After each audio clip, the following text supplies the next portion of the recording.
So let me introduce our session chair, Dr. Sudesh Kumar Suhani. He is an alumnus of IIT Delhi and CEG Chennai.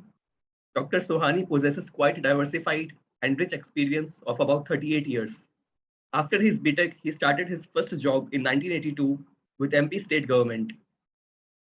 After working there for 1 year, in the year 1985, he completed his ME in Civil Engineering from College of Engineering, Gundi, Chennai, with distinction. In the initial career, for about a decade, he has been in R&D and worked as senior scientist with CSIR, Government of India. Dr. Sohani later on joined in academic administration and held the responsibilities of principal, director, dean, vice chancellor in technical institutions and universities. Currently, he is working as vice chancellor at IES University, Bhopal. He is also a consulting engineer and licensed engineer of IMC and construction entrepreneur as well. I welcome you, sir.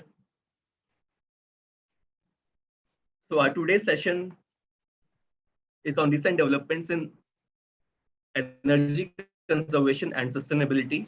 And the paper presentees are paper ID 44, 84, 105, 137, 178, 190, and 212.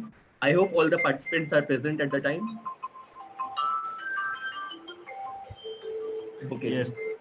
So with your due permission, sir, shall we start?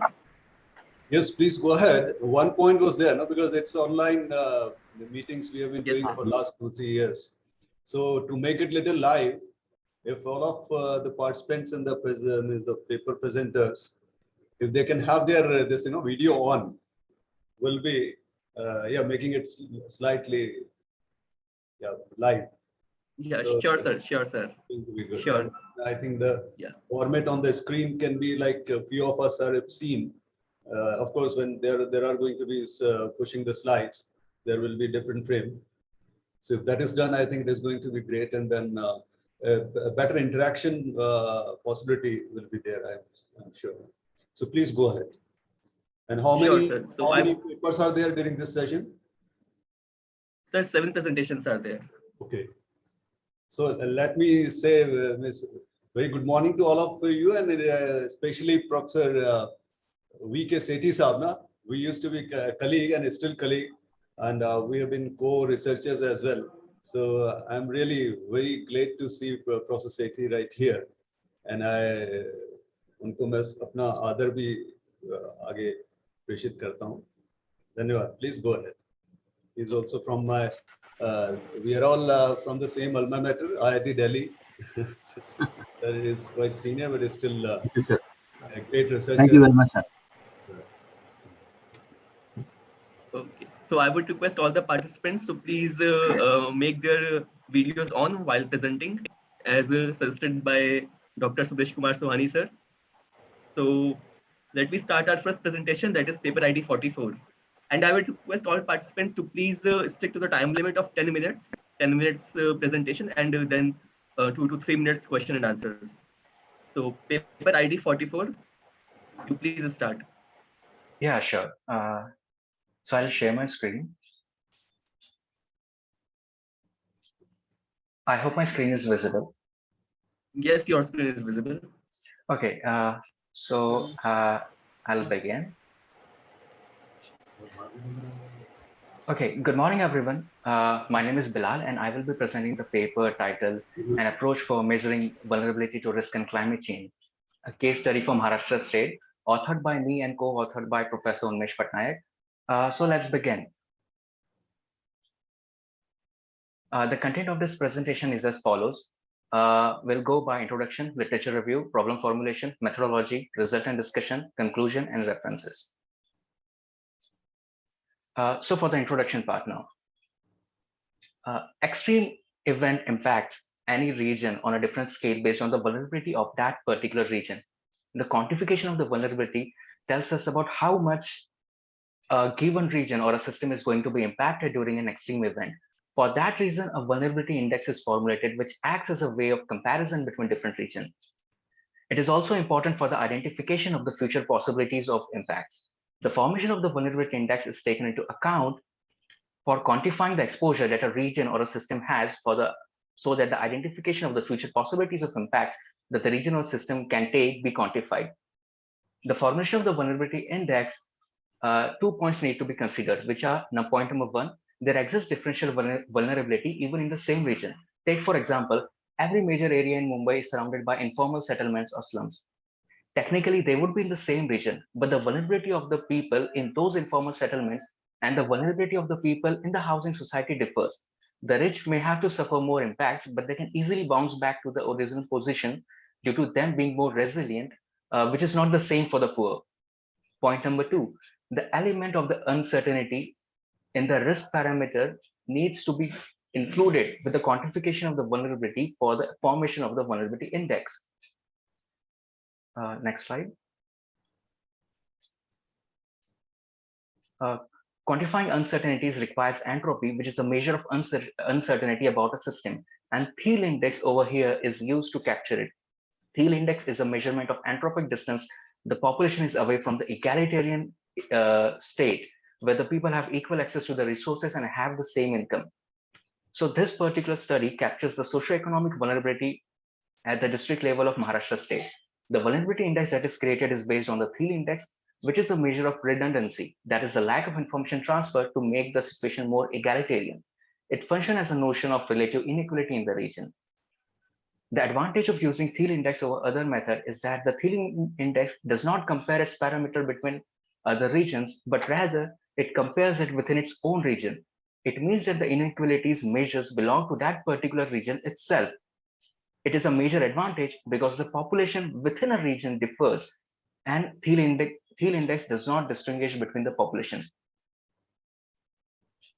The vulnerability index formed in this study is based upon the parameters which acts as a proxies for exposure and sensitivity, which are intrinsically related to the vulnerability of the region. These parameters provide the notion to act up in the case of an extreme event or a disaster rising to the climate change or undue risk. Each parameter taken in this study, like consumer expenditure, education, health, housing, durable assets, financial assets, and informal loans, acts as a proxy to account for certain vulnerability in the region.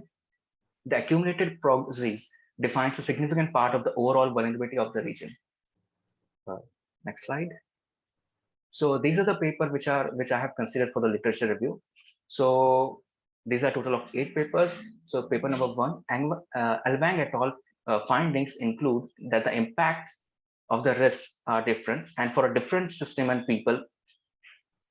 And for the vulnerability induced by the market, there's a need to have a benchmark back to the basic consumption level. The vulnerability then can be noticed with a loss if there's a loss below the benchmark. Paper number 2, Franklin et al. Findings include that the link between the vulnerability and the resilience is such that the loss of the resilience pays way for the vulnerability. It can be said that the resilience is the inverse of vulnerability. Paper number 3, Dupe et al. Findings include that the notion of uncertainty needs to be taken into assessment to get a better perspective, and risk can be quantified in terms of probability, accounting for the frequencies of the extreme events happening. While when the quantification is not possible, it leads to uncertainty. Evan paper findings include that the risk component is made up of a threat contribution and a vulnerability, and vulnerability is presented in this paper as a continuous notion rather than a static notion. Next slide. Paper number 5, which is Cutter et al., talks about the vulnerability being defined as the potential for loss in the context of environmental hazards. And the three principles given in the paper for vulnerability research includes number 1, quantifying exposure in a model, that is identifying people and places that are vulnerable to the extreme events and also to the condition which makes them vulnerable. Point number 2, taking the assumption that vulnerability is a social construct. And point number 3, measuring the societal resilience to an extreme event and integrating the exposure and societal resilience for a particular region. Paper number 6, Patnaik et al. Paper designed a vulnerability index which includes a comprehensive scale of vulnerability into account by taking indicators to gather different components of vulnerability that come from different factors, and then the vulnerability of that region can be mapped and ranked. Paper number 7, which is Reigel et al., illustrates a method to avoid the issue of assigning weight to the parameter while calculating the vulnerability index. Paper number 8, Acosta-Michlik et al. Talked about the concept of security diagram, which can be used for quantifying environmental change and human security. And it is represented with state susceptibility on the x-axis and environmental stress on the y-axis. which have a crisis probability curve is drawn to represent the probability of the extreme events or the crisis occurring. Next slide. The next slide is problem formulation. So the objective of this research is to form a vulnerability index taking into consideration the differential vulnerability in the region or system, which is conceptualized using theory index accounting for negative entropy, which is redundancy as a measure of inequality. This requires us to understand how the differentiated vulnerabilities can be quantified for a region or system, while taking into consideration the uncertainties of the risk elements involved. This further requires us to formulate the quantification of the inequality in the region or system, along with taking the notion of uncertainties associated with the risk into account while quantifying the vulnerability. Next slide. So, okay, this is the methodology that we have used in this paper. The vulnerability index in this study is created using Thiel index. It functions as a notion of relative inequality, like I have said before. So the formula for the Thiel index is given over here. And what it does is that Thiel index is 0 when all the agents are similar. For example, considering income, the Thiel index will be 0 if everyone have the same income. It measures the entropic distance the population is away from the state of egalitarianism, where people have equal access to the resources and have the same income. If the index is formulated to represent negative entropy, it allows for the measurement of inequality rather than equality. A higher Thiel index indicates the total resources are not distributed equally among the population. Next slide. So for the formulation of the vulnerability index, these are the steps that are taken. The data that is used is extracted from the National Sample Survey dataset of the 60th, 70th, and the 71st round, and is taken for specific parameters, which accounts for consumer expenditure, education, health, housing, durable assets, financial assets, and informal loans, respectively. 2. The selected parameters are then extracted from each district, and Thiel index is calculated using them. The total number of the district is 34, which gives us 34 variables under each parameter. Then the Thiel index is normalized. This gives us the value of Thiel index between 0 to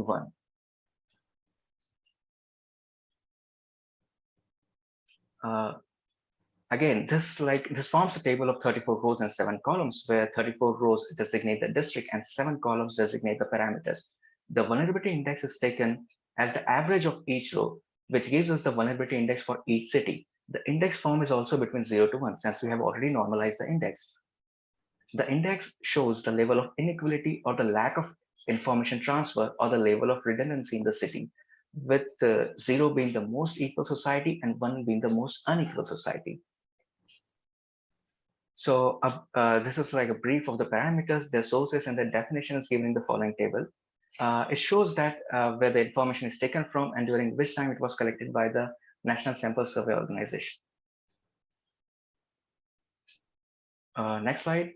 We have the resultant discussion. From the vulnerability index created, the most vulnerable cities are Mumbai Suburban, Nagpur, Chandrapur, and Gadchiroli. And the least vulnerable cities are Sindhudurg, Sangli, Vashim, and Ratnagiri. So as you can see in this figures, a cluster plot is also created to provide a graphical representation, which is illustrated in figure 2. The district in the blue zone have relatively higher vulnerability compared to the district in the red zone, which have relatively low vulnerability. Since there is more than 2 variables, principal component analysis is done on the data, and it is plotted according to the first 2 principal components. So the dimension 1 and dimension 2 are the principal components 1 and 2 respectively. And over here, as you can see, for the data, the correlation, the p-values are also taken.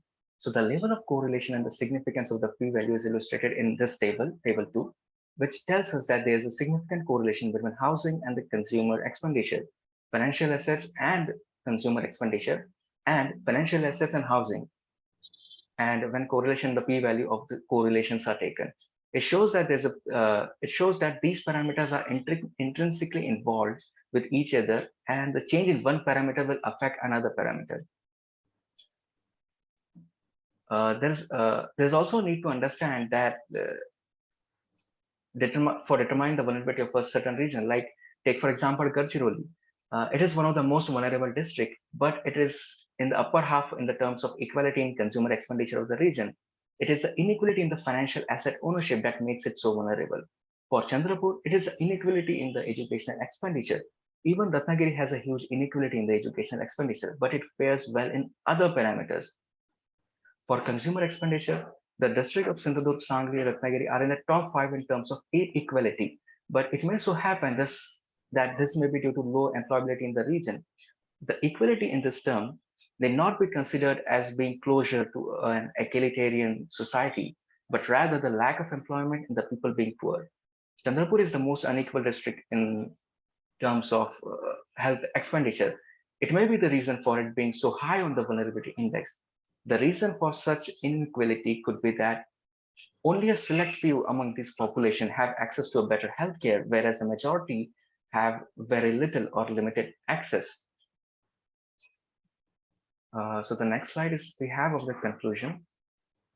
From the analysis and the vulnerability index, the most vulnerable cities are Mumbai suburban, Nagpur, Chandrapur, and Gadchiroli, and the least vulnerable cities are Sindhudurg, Sangli, Washim, and Ratnagiri. There's also high correlation between the financial assets value and the consumer expenditure, and also the housing value. There's also significance in the data points of education expenditure and consumer expenditure. It means that the higher income households may invest more in education. When the correlation and the p-values of correlations are taken into account, a significant correlation is seen between number 1, housing and the consumer expenditure, number 2, financial assets and the consumer expenditure, and number 3, financial assets and the housing. These parameters are intrinsically involved with each other, and a change in one parameter will affect another. For the policy implication, there's a need to understand that the factors behind a certain place being vulnerable, and to identify those factors which play a role in intensifying the aspect of vulnerability in the context of risk and climate change.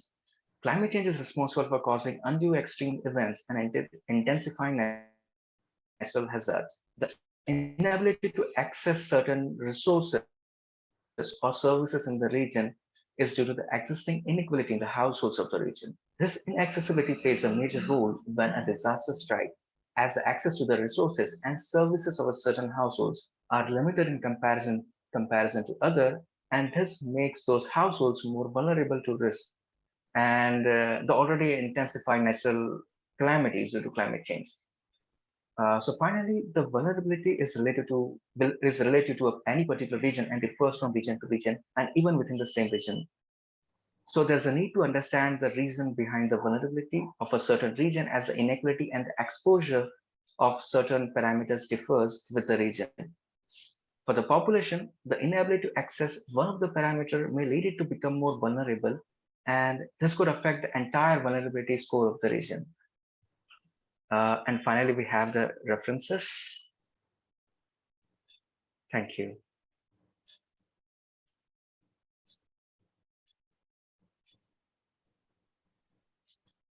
So, Thank you, Mr. Bilal Khan, for your wonderful presentation. Now the session is open for question and answers. May I request Dr. Sudesh Kumar Sohani, sir, to please take over. yes, certainly the study which has been taken up is going to help a lot to the policymakers, and such a study should be taken up throughout the country, I suppose people have been doing. But more critically, if some conclusions can be drawn, like I was looking at the P-index table. In case of suggesting to any policymaker specific aspect of education in reference to the P table you presented, can you enlighten us a little more if you are suggesting some aspects of education to some policymakers? Okay, sure.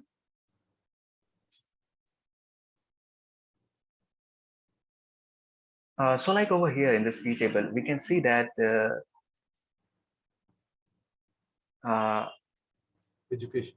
yeah, for the education, we specifically see no significant p-value. But if we take it as a holistic and a high-level context, but if we are looking at the numbers from district wise, we can definitely see that we can find a correlations between the places, between the regions which have very high income in the context, and if we can see what is the level of what how much are they investing in education, not exactly investing in education, what is the equality in their education, we can see that there's kind of high correlation between education per se and the income of the region.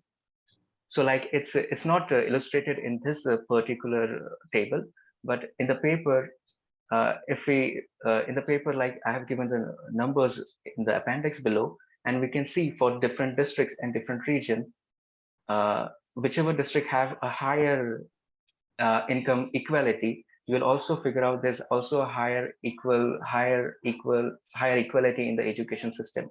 So it can, yeah. Your presentation.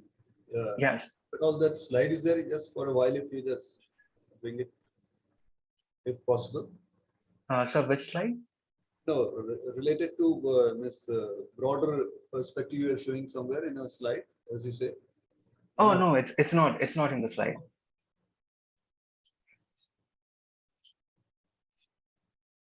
I hope I answer your question. That's fine. So anybody having any kind of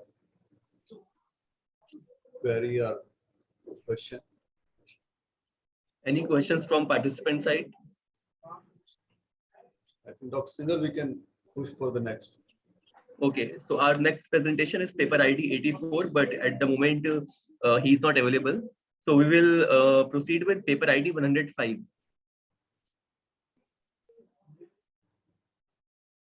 Okay, hello. Paper ID 105, you may please start. Let me share my presentation. And please limit yourself to 10 minutes. Hope my slide is visible. Yes, your slide is visible. So good morning all. I am Vikas Kumar Sahu. I will be presenting the paper name on development of integrated assessment model in the climate policy framework and its challenges. This paper is co-written by Dr. Kamal Kumar Murari. So directly coming to the presentation. So this is the content which I will be covering in the next in the next slide.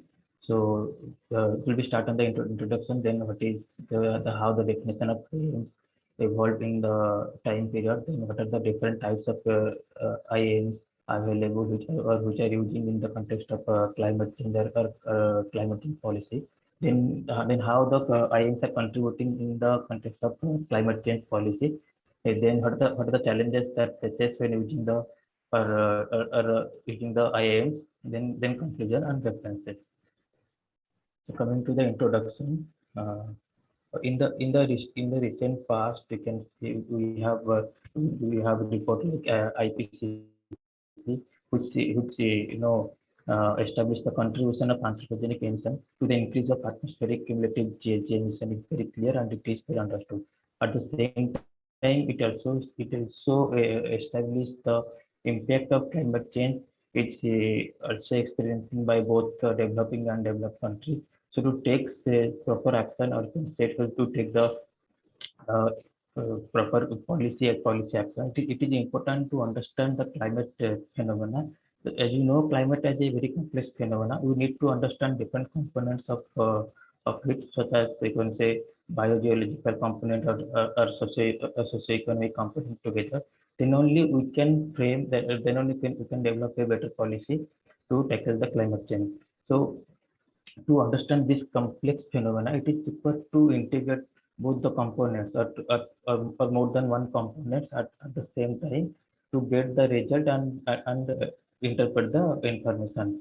So in this matter, IAMs helps us a lot. Initially, IAMs were used to understand different environmental concerns, it was started in 1980. So different environmental concerns like acid rain or air quality. In later phase, when the climate change debate started in from 1992 onward, the use of integrated assessment model increases to understand the different phenomena of the climate policy.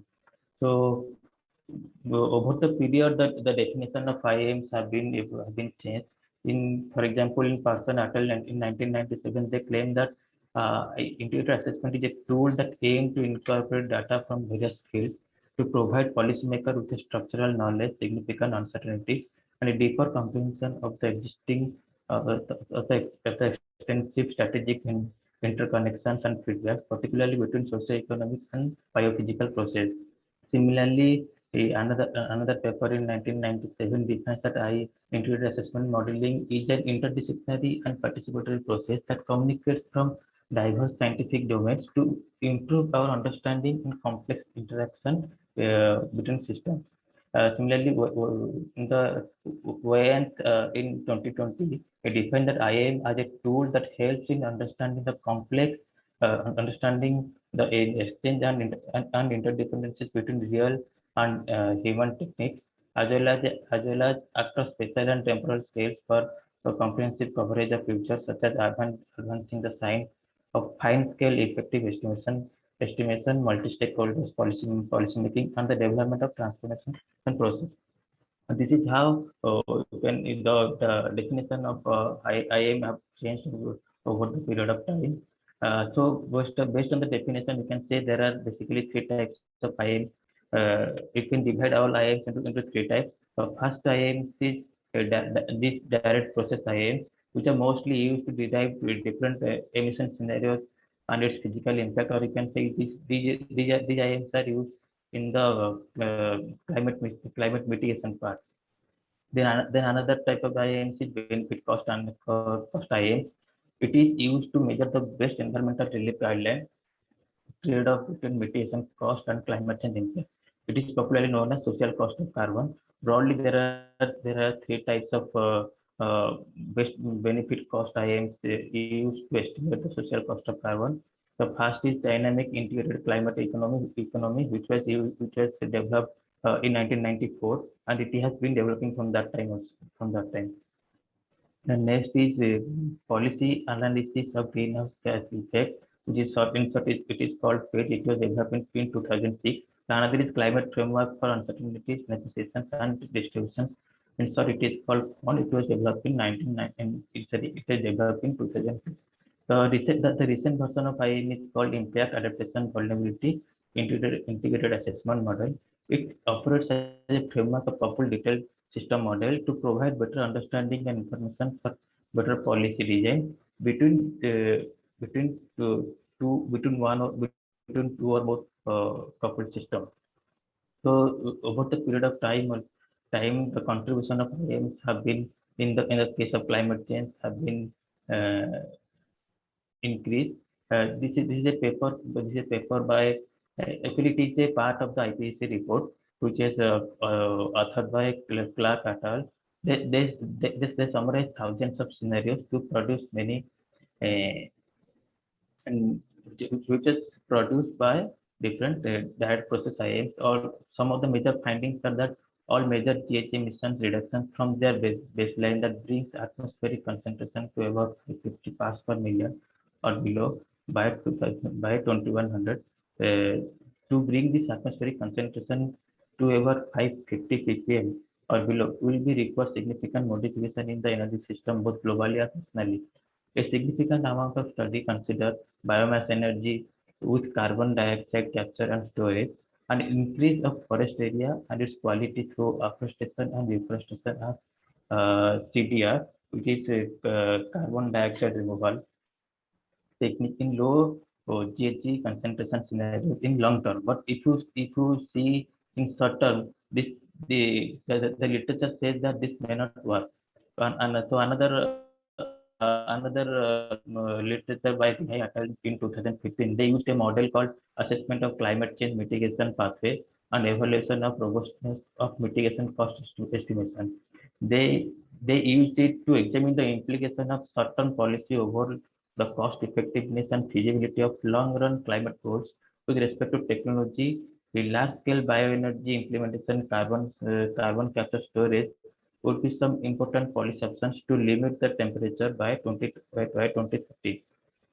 This is another paper by Clark et al. In they use multiple models to understand the carbon price in the context of climate mitigation.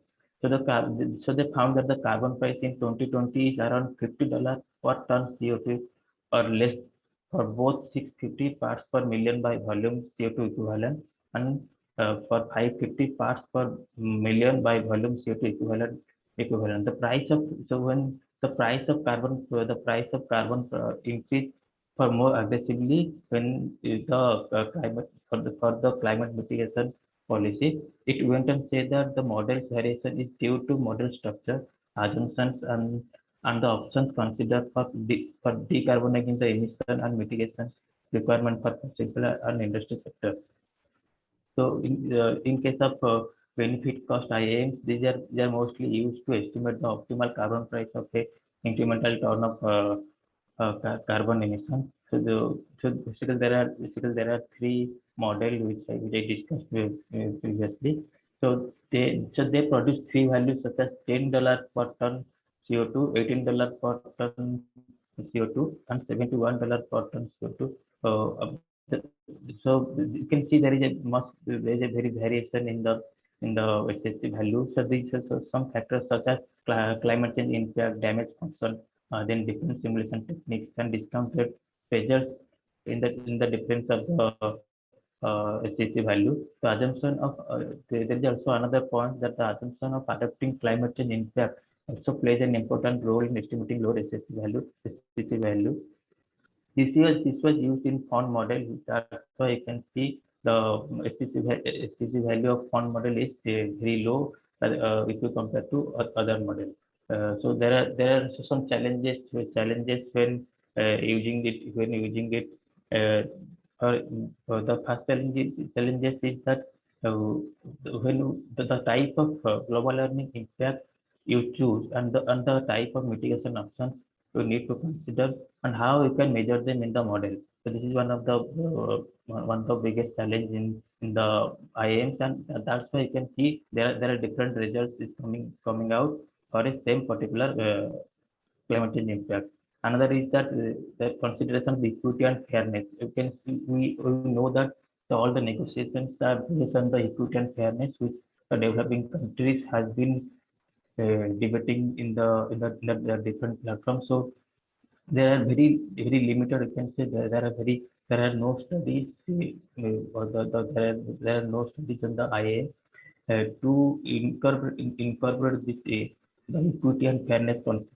Another one is that when you estimate the social cost of carbon, we basically estimate it in the dollar. But some developing countries are also demanding that why not to estimate the purchasing power of parity.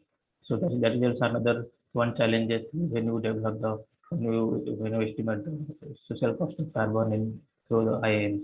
There are also another difficulty that all the uh, all the benefit cost IAMs are used at the global level. So how to bring down it to regional level to give a better policy understanding. So these are some of the challenges which we face while during the treatment of the different IAMs in the context of climate change. So in the conclusion, the history of IAM modeling of climate change illustrates the broad range of analytical tools that have been developed over last 30 years. The earlier IAMs provide quite useful in identifying trade-off between aggregate global GHG emission, climate change impact, and economic growth.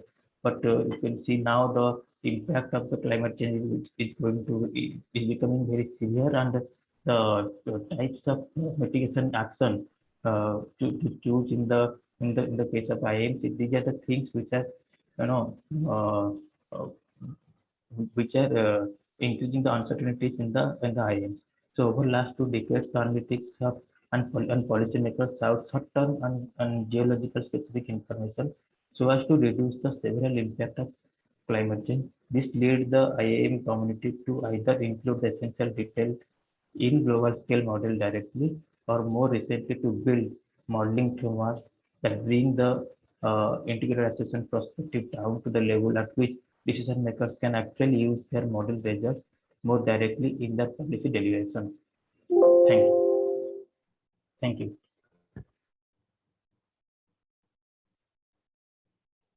Thank you, Mr. Sahu, for your presentation. The session is now open for question and answers. Mr. Sahu, it has been fine that you brought out some kind of overview of IM utility and its what is what. We are thankful to you. Any other query? Okay, so any questions from participants? Yeah, just one thing. Hello, Yes, am I Yes, sir. audible? Yes, sir, sir. you Am are I audible. Yes. Dr. Sahu, a wonderful paper on the IM. Well, even Niti Aayog for policy on INDC, they are Yes. following IM, and nowadays modeling using the climate clock is a new thing which has been developed by UNFCCC. So that is one thing I want to add actually, and it's a very good paper on that subject. And you have also mentioned about the CCS with bioenergy, because Yeah. that only can take you to the negative direction, actually, negative emission direction. So from that point of view, I think this is a good paper, and now IM has been replaced by modeling of the climate clock, which I'll be talking after some time. Well, that's the only point. Otherwise, it's a very good paper. Thank you. Thank you. Okay, so now we will move to our next presentation, paper ID 137. Yeah. Share screen. Sure. There's a question. इधर आ, I'll share my screen.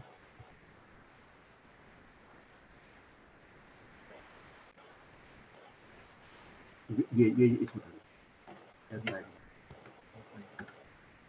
यहाँ से करो, ये बना, इसके बाद, yeah. First of all, am I audible, please? Yes, sir, you are audible. Yes. My paper on strategies of installation of solar integrated carbon capture project or plant on a 500 megawatt coal-fired thermal power plant. My co-authors are Professor Suhani Saab himself, who was VC here, Dr. Ravi Singh Pipal, and Dr. Meenakshi Samartha. And I am Professor Sethi. I'm ex-director Ministry of Power and ex-VC of RKDF University and pro-VC of Rajiv Gandhi Technical University. Well, I start my presentation with this content: introduction, literature review, problem formulation, methodology, results discussion, conclusion. But the very first thing which I want to share is that man's expanding need for energy has become almost synonymous to the growth and development of the modern science and technology propelled agro-industrial society. Increased energy consumption has resulted all this in global warming and the climate change. And very important thing is the green energy technologies, which is a buzzword today. Our power sector, which is mainly based on coal, emits more than 50% of the total CO2 emission out of 3,000 million tons per annum, which is our total emission, and why the world emission is of the order of 40 tons per annum, which is 30, more precisely 36,300 as on last month. This increased coal has recognized as one of the prime factor in driving the global energy CO2 emission by over 2 billion tons in the last year, which was highest in the ever annual rise in the absolute terms. Combating these challenges is the key in shaping our future for sustainable scenario. If you look at the sustainable scenario, and the climate clock, the 2 degrees centigrade and 1.5 degrees centigrade global temperature rise. If you work using that software of climate clock, we find that the global temperature rise for with 2 degrees centigrade scenario and one is the same. That is today it is 1.013 all the digits. The time left for 2 degrees centigrade is 24 years, 8 months, and 1 day. And I calculated it on 11th of October, purposely on 11th of October, because you will be surprised to know that these figures these figures match with the UNFCCC's project given to NASA, where when we take our prime meridian, we take our prime meridian as the Ujjain and Tropic of Cancer crossing there, the Kark Rekha crossing there. So if you take that, then the figures are coming more correct. I mean, this is a matter of discussion, and we'll talk. We can share afterwards on that. And the time left for 1.5 degrees is about 11 years, 8 months, and 29 days, measured from 11th of October date, where where we have run this software. The CO2 emitted so far by the world is 22,000 gigatons of CO2, and a carbon budget left for 2 degrees centigrade is only 1,800, and carbon budget for this one is 800 actually for 1.5. Sir, For 2 only degrees you are moving centigrade. the slides. May I interrupt for a while, sir? Yeah. The first slide is only seen. Are you pushing further slides also, sir? Yeah, you are not able to see this slide. Only first slide is there. The next slide is not coming. Next slide is not coming. So I'm trying Your to share screen, it. it is the first slide or other slides also? Yeah. This is a hyperlink on that actually. Okay. I think that can also be enlarged. Hyperlink you are not able to see. Yeah. No. Sir, you can play it in slideshow mode. Yes. Okay. Full screen. Okay. So I was trying to tell that for 2 degrees centigrade, there are so many years left out, and for 1.5 degrees centigrade, the time left out, the time left out is much less. And for 1.2 achieve 1.5 degrees centigrade, we need definitely the carbon capture and sequestration as well as the bioenergy. I go to the next slide. Despite the fact that we in India have taken giant leap from 13 megawatt in 1950. Sir, it is to be done in presentation mode. Dr. People can help, I suppose. Huh. Presentation mode, if is there, probably slides will move. Okay. This is presentation mode only and show. Okay. So, Sir, we can see only a normal mode, sir. Sir, please Normal mode reshare you can your see. screen with your computer screen. Okay. Normal Sir, mode we are sir, please don't share your PPT. Share your computer screen. Now it's okay. Now? No, sir. Please reshare No, your sir. screen, sir. Sir, you can stop sharing and then you can again start sharing. So that will work. Achha. Okay. sharing and then share.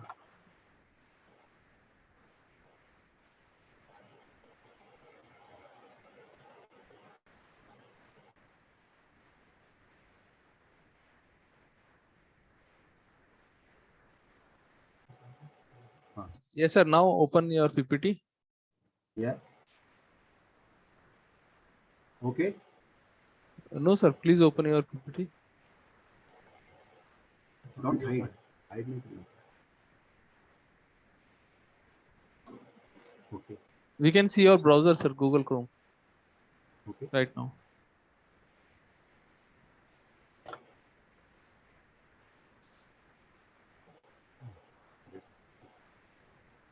Prasad is not there. Now, are you able to see? Sir, First we can slide? see. No, sir, not sir. yet. No? No, sir.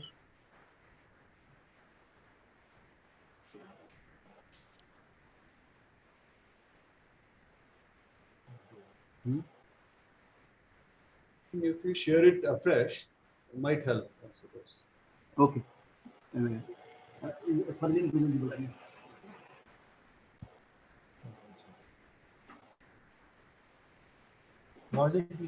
Is it visible now? Hello? No, sir. It's folder. We can see. Sir, folder is visible. Hello? हाँ, Fardeen, share नहीं हो रहा, जल्दी आइए, quickly, please. Sir, I'm Yes. guiding you, sir. I am stop your share screen. Now, please click on share screen. Now you can see a left side on top corner screen button. Click on screen button and then click on share button. On left side top corner, you can see a screen. Only screen button. On full screen Screen button, sir. on left side. Left side top corner. Left side top corner. Screen button. Click on screen button and then share. You have to first you click. No. Share. We are able to see only share screen. Yeah. Sir. First, Share yes. Ah. First Ah. share screen, and Entire then screen. click on screen button. Then click on share button. Yeah. Then click on screen button.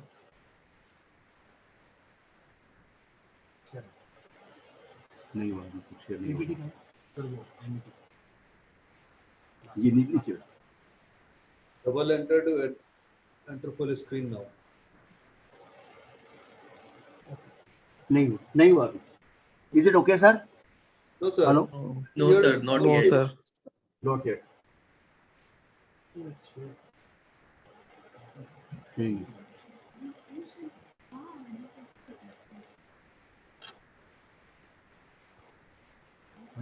Sharing the screen. यहाँ पे link नहीं share system audio window.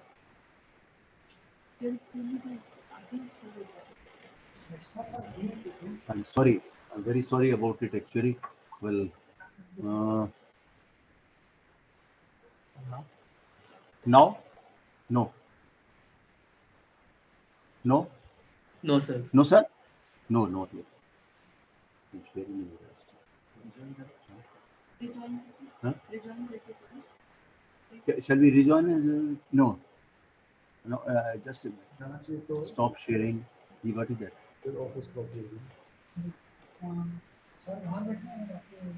Entire screen.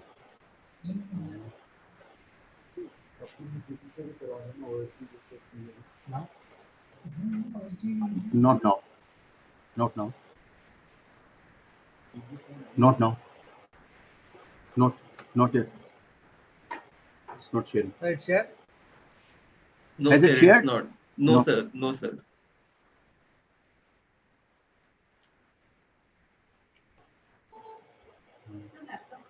Laptop.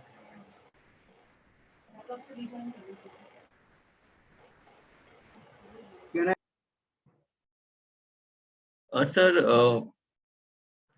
Sir, you can do one thing. You can email your PPT to me. I will share on your behalf, and you can present.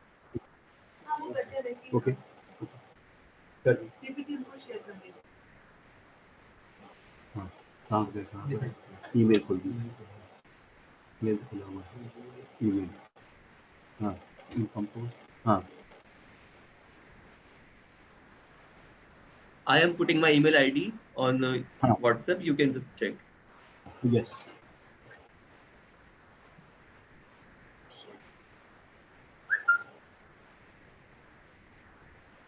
पूरा share करना पड़ेगा ना desktop पे है ना हाँ Amity ये नहीं ये लास्ट हाँ लास्ट वाला है हाँ ये व्हाट्सएप पे हाँ यस ये Shubham just type Shubham SHUBHA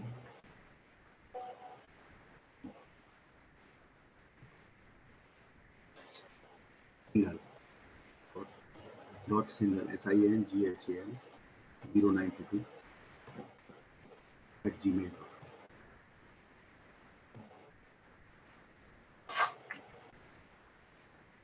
हाँ टेस्ट करके बस टेस्ट करके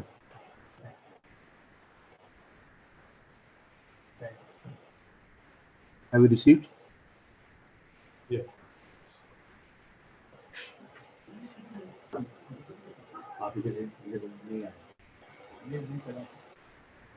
Mail has gone. Sir, I have not received yet.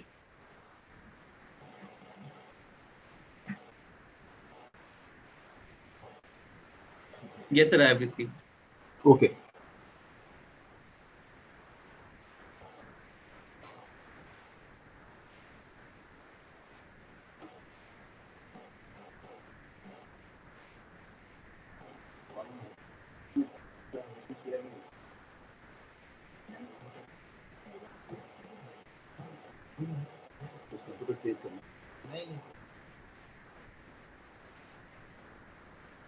Okay, sir, I'm sorry I'm holding you, all of you, but I will try to do justice by doing fast presentation.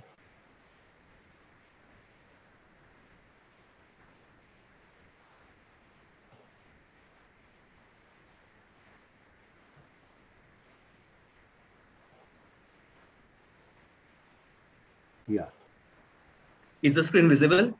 Yeah. yes. Yeah, so Full- you can can present. make it full screen now? The presentation mode is yet no. Yeah, okay. It's full screen. No. Yes, okay. Can I start now, Yeah. sir? Yes, I'm sir, please. extremely sorry for this. The strategies, the topic of my presentation is the strategies on installation of solar integrated carbon capture project on a 500 megawatt unit in India. Well, that's something which is going to take place very soon because of all the pressure from the international pressure in various COPs. I've been member of COP 21 onwards at Paris Agreement onwards, and now to a COP 27 is going to come at Egypt actually. So we have come a long way. Myself, Dr. Sudesh Sohani sir, and Ravi Singh Pipal and Meenakshi Samartha, they are the co-authors actually. Okay, next slide, please. You can share from there. Change the slide now. Hello. It's the same problem I saw. You can change from there. Your slides are not changed. And it is not, Not in visible. presentation mode also. Huh? Now is it changed? No. No, Yeah. sir, it's normal mode and it's the only first It's slide. normal mode. The full screen mode in my PC, and I've changed the slides also. Sir, Office 2007 is not supporting slideshow mode. Okay. And sir, please share your screen, sir. Don't share your PPT, sir. Okay.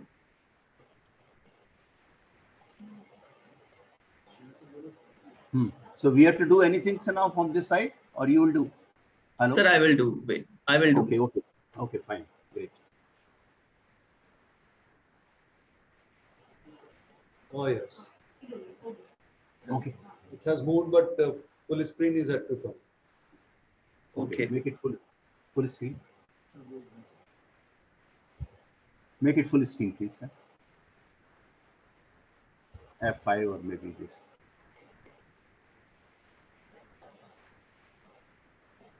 Is it full screen now? No.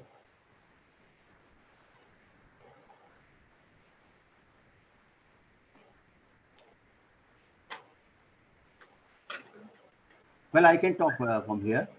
Are you able to see the screen first of all?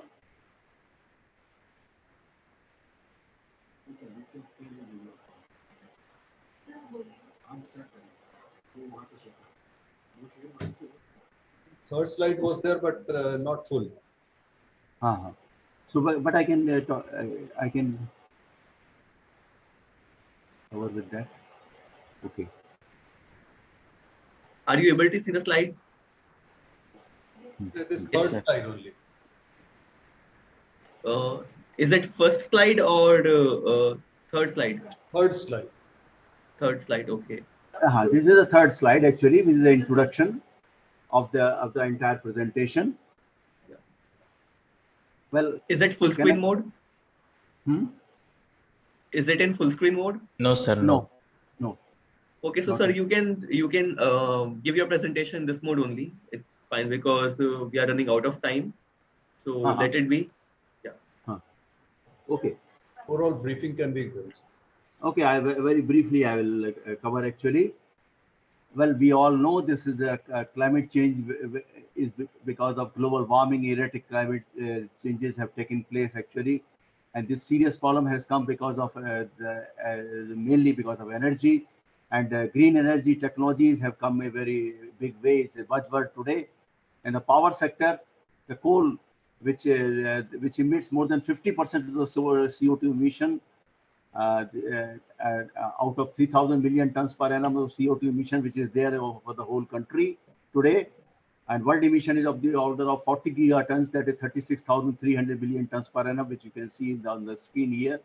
And 2 billion tons is emitted because of coal increase in coal last year, which is largest over annual increase in absolute terms actually.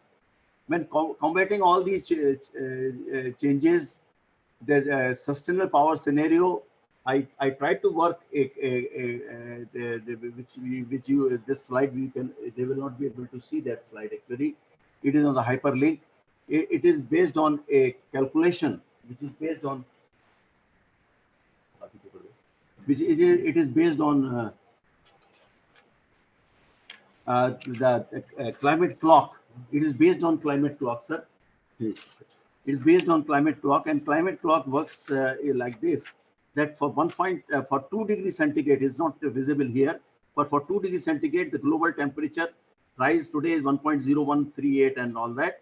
But time left for 2 degrees centigrade is only 24 years, 8 months and 1 day. This I calculated on 11th of October by taking the prime meridian as Ujjain. This I mentioned actually, and this is the matter of discussion actually, and the Tropic of Cancer crossing there. Next slide, please. Next slide. Can you change the slide? So it is not changing. That's okay. Yeah. Okay. Despite the fact that we have taken a giant leap from 1950 to today, we have come to a level of 405,000 megawatt on date. The renewable energy sources, they contribute more than around 27% of the today, which is with a capacity of 116 gigawatt. That has taken place, but still, the green power mission of India requires something more than that actually. And what is something more than that? Is a government entity as targeting to accelerate the pace of solar. That is one, and the reduction of 33% carbon intensity has been promised in COP21 Paris Agreement, where the coal emission it can be from 0.9 kg per kilowatt hour to 0.58 is to be brought per kilowatt hour by 2030. And also we have promised 500 gigawatt renewable energy capacity by 2030 in the recent COP26, which was last COP actually. So with this background, the reduction is possible only with carbon capture and sequestration.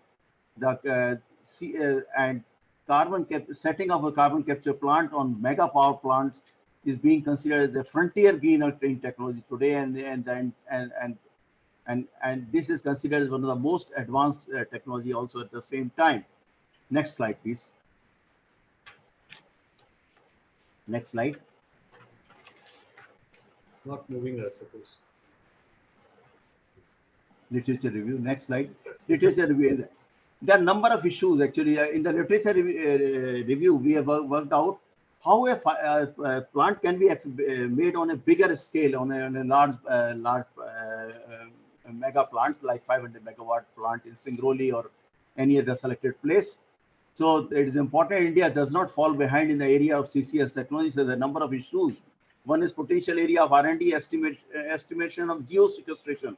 Once you capture CO2, where it will go? The geosequestration actually. Lack of financing another aspect, although foreign direct investment is not coming in CCS. And the third one is energy penalty, very, very important actually.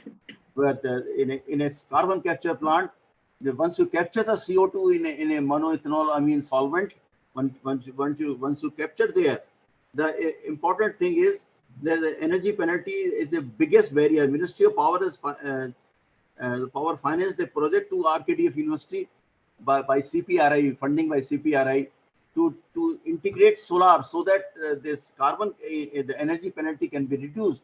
Because once you regenerate a solvent, you need to require a lot of steam. If that steam comes from the power plant, if that comes from the turbine extraction, if that comes from the main boiler, then there will be the heavy energy penalty. So that can be reduced only by the solar integration. So we have integrated solar thermal, and that pilot plant it was in the hyperlink. I will not be able to show you right now immediately, but this is in 2.5 acres area, a carbon capture plant which is integrated with solar for regeneration of solvent. Next slide, please. Next slide. As far as the problem formulation is concerned, the major issue in CCS deployment is the energy penalty, as I was told. Thermal energy storage is also suffers from another problem, that you can do carbon capture sequestration in the daytime. What about the carbon capture sequestration in the night when the sun is not there?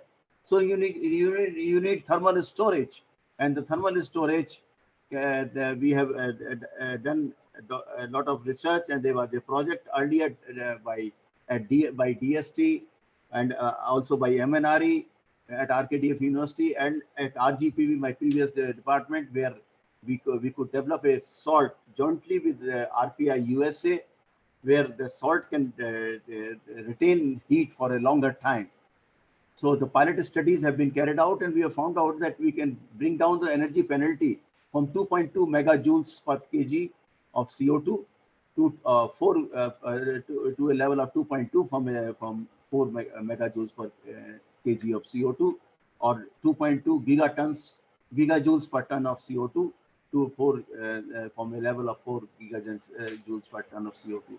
This scaled up CO2 plant has been designed using Spin plus software, and that next slide, please. Now, next slide.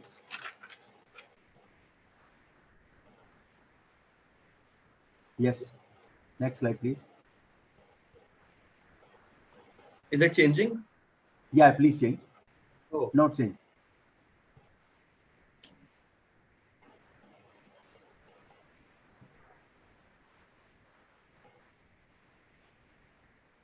Yeah, I'm sorry.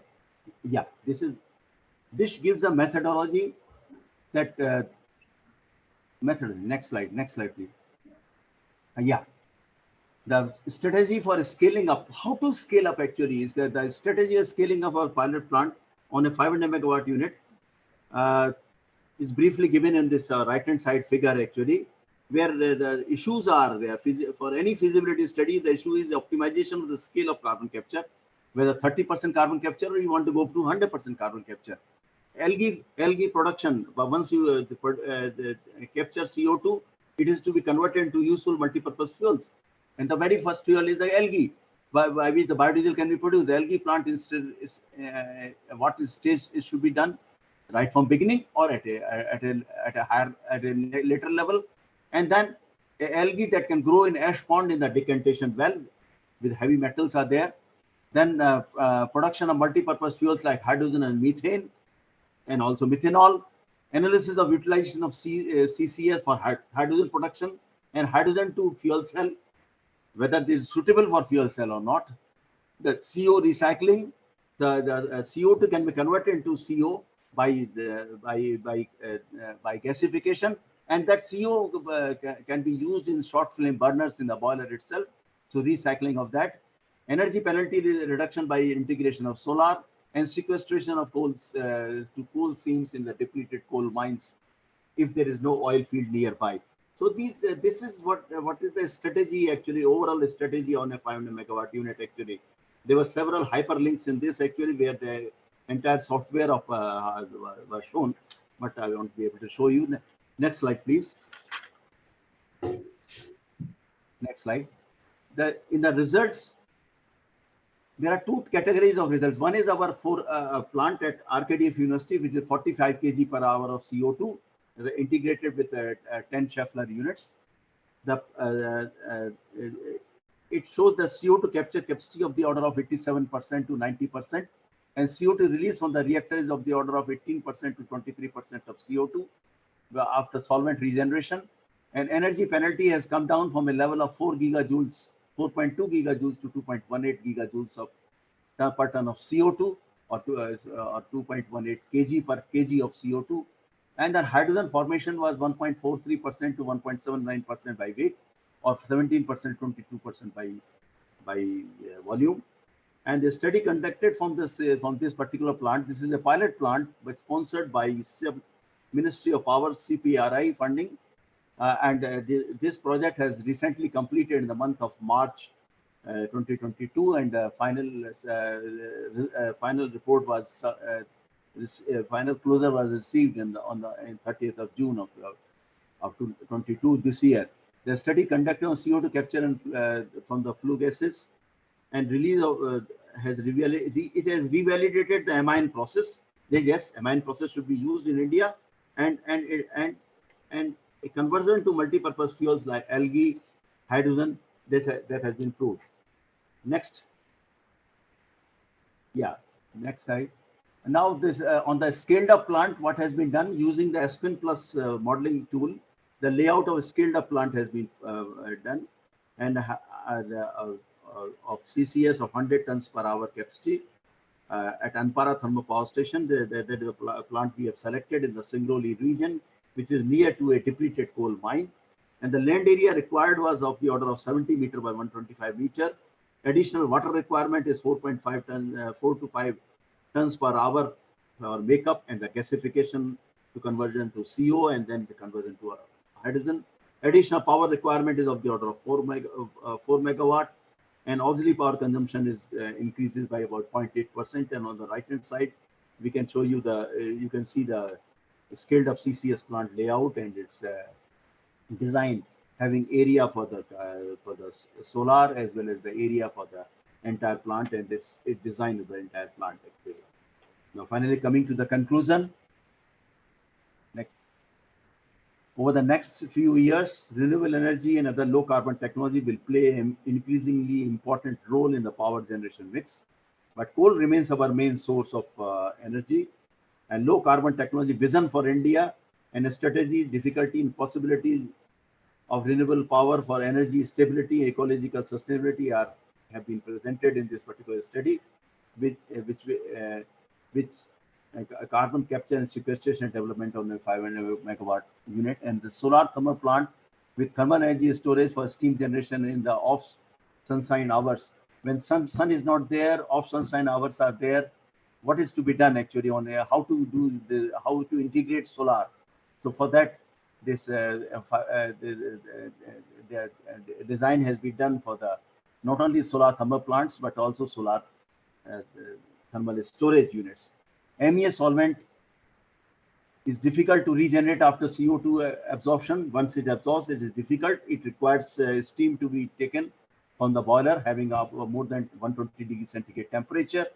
So if you take from the boiler, the cost of generation will increase. That's why the Aspen model has been used to determine what is the optimum size of the solar plant, which should be integrated to a carbon capture plant.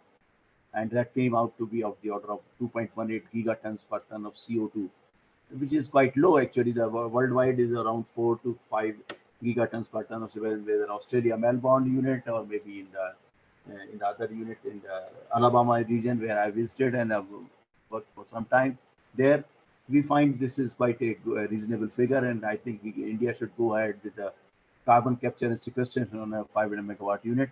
The S1 Plus has been used to provide layout plan and overall design of the CCS plant, and that has been submitted to the government of India. Now it is being under consideration by NTPC, and NTPC SENPEEP is going to work on that. So with these words, I stop my presentation here. Next slide is only on references, various references. Yeah, most of the many of the references are mine only, myself only, from the right from 5 to 10. They are my papers, international papers, SCI papers, and there are a lot of other people working in the country. IIT Bombay is also working on that actually, and SENPEEP should go to do. I think my idea is SENPEEP, NTPC should take up somewhere in Singrauli region, may not be Anpara because Anpara is a UPSCB project. We did a complete design for Anpara and they submitted to Ministry of Power. But because that is the only plant which agreed to for installing on their 500 megawatt unit, 30% CO2 capture unit. So, well, let's see. Hopefully, the world will see light of the day. and they will definitely see the CCS plant coming up on the 500 megawatt machine. So, thank you very much. Any questions on this? I'm sorry, first of all, for some problem in sharing, and also there were a lot of hyperlinks and the projects to be shown to them. Okay. No problem, sir. Thank you so much for your presentation. And now the session is open for questions. Yes. I would like to have some comments on it. No, it has been really wonderful studies being done. I must congratulate Dr. Sethi and team for having this diversified, actual required kind of pilot research project in the area of energy and environment, and collaborators are multiple. Ms. CPRI, Ms. the Ministry of Power, then MNRE, and then RPI USA. I think the sir was talking about the salt. I think that is a light salt, which stores the energy for, I think, more than 48 hours. And there is hardly any kind of, leaking out of the energy. So these are all some kind of collaborative, multi-institutional, multidisciplinary studies are really neat for the country. And this specific pilot research project has been demonstrated, validated, and then, of course, ready to be taken up by the industry. And mainly it is going to be, as far as our country is concerned, NTPC, because they have the thermal power projects. So the pollution can be checked, and coupling it with the solar energy, that is steam is coming out of these shaftlers and then used for this carbon sequestration plant, is really a wonderful study. And I think it has got long way to go for the protection of the environment and for protecting and utilizing the energy which is renewable. So I think I don't have any kind of question here because I'm part of this project, of course, and know well. And anyone else, if at all of the participants have got any query, I think sir will be happy to respond. Thank you. Any query or questions from participant side? Okay, so now we will move on to our next presentation, paper ID 178. Thank you very much.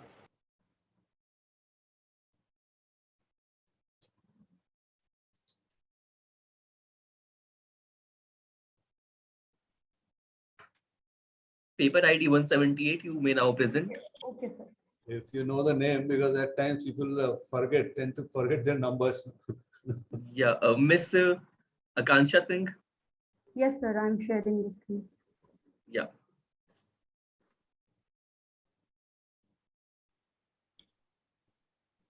And I would request to please briefly present because we are running out of time and we have next session at 11 a.m.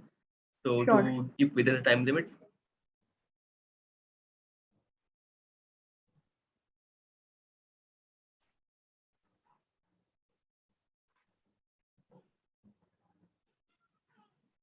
Hope my screen is visible. Yes, your screen is visible.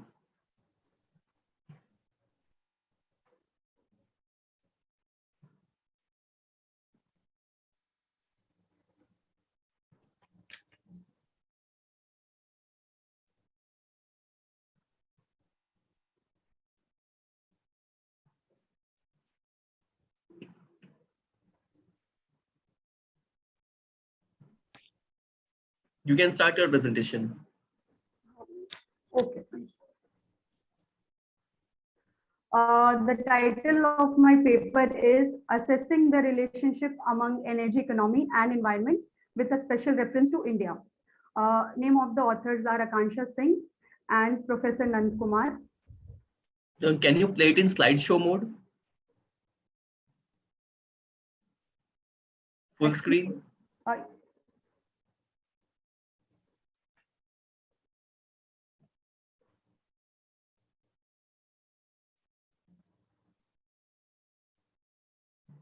No, actually, it's not getting in slide share mode. Hope the second. Okay, you can present. Okay. Okay, thank you. The content is as follows: introduction, literature review, problem formulation, methodology, result and discussion, conclusion, and references. Introduction. Energy, economy, and environment are the wheels to reach the goal of development of any country. The SDG 7, affordable and clean energy, SDG 12, responsible consumption and production, and SDG 13, climate action, can only be reached when all the three E's balances. We all need energy that supports social and economic development, especially in developing countries, to ensure a better quality of life. However, during the generations of more energy, one has to ensure that the environment remains protected. For this, we need to know the existing relationship between energy, economy, and environment. The coupling and coordination development of energy, economy, and environment would help to analyze their relation, and it would further provide the basis of rational use. In this paper, coupling and coordination development of India's energy, economy, and environment from 2006 to 2018 was developed based on the coupling theory. These are the few literature review which I have put in the slide because of lack of time, and they are as follows. Yan 2019, the author examines the coupling and coordination of development between energy, economy, environment of Australia from 2007 to 2016. The level of coupling and coordination development of the three E's exhibited an increasing trend. Barely coordinated category represented most often. Pata 2020, the author investigated the coupling coordination between carbon emission and the eco-environment in China. It discovered that China was in barely balanced state, but some of the provinces in China are still imbalanced. The author further suggests the formulation of regional policy to the government.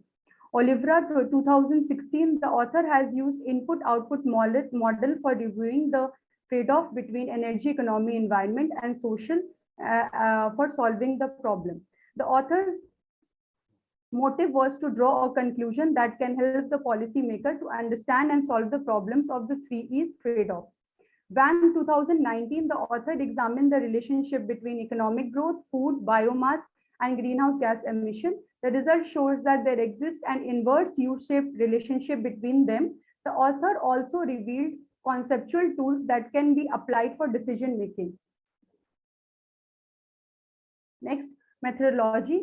Coupling is a physical concept and a process in which the interaction between two or more elements affect each other. Coordination and development are two critical levels of coupling. Coupling is a simple but powerful probabilistic tool, and it's therefore important both in teaching and research. The basic idea is the joint construction of two or more random elements, variables, or process, usually to deduct the individual elements' properties. Coordination is the degree of close interaction between system and properties and development. It is the process of continuous improvement of the level of interaction between the system. This is the formula through which we can calculate coupling. T is the weighted index, and D is the development parameter, which is calculated by multiplying C into T. These are the results which we found after applying the methodology, and they are as follows. The coupling coordination development between energy and economy improved with passing year. It started with mild disorder category in 2006 and reached to intermediate coordinate in 2018. Second, the coupling and coordination development between economy and environment were frequent in unbalanced category. Only once in 2016 it improved and reached to primarily coordinated category. Third, the coupling and coordination development between energy and economy started with a mild disorder category in 2016 and improved in 2008 to barely coordinated.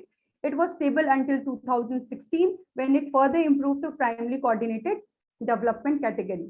Fourth, the coupling and coordination development between energy, economy, and environment were mostly in barely coordinated category, although there was an improvement in 2016 to primarily coordinated, but again in 2018, it deteriorated to barely coordinated category. Conclusion. The development trends between energy, economy, and environment has been in recession or mild disorder category in 2006. But in 2009, it improved and moved up to barely coordinated and maintained the same for 6 years. This was mainly because the government policy was driven to reduce the energy intensive and provide electricity while maintaining the growth rate of the economy.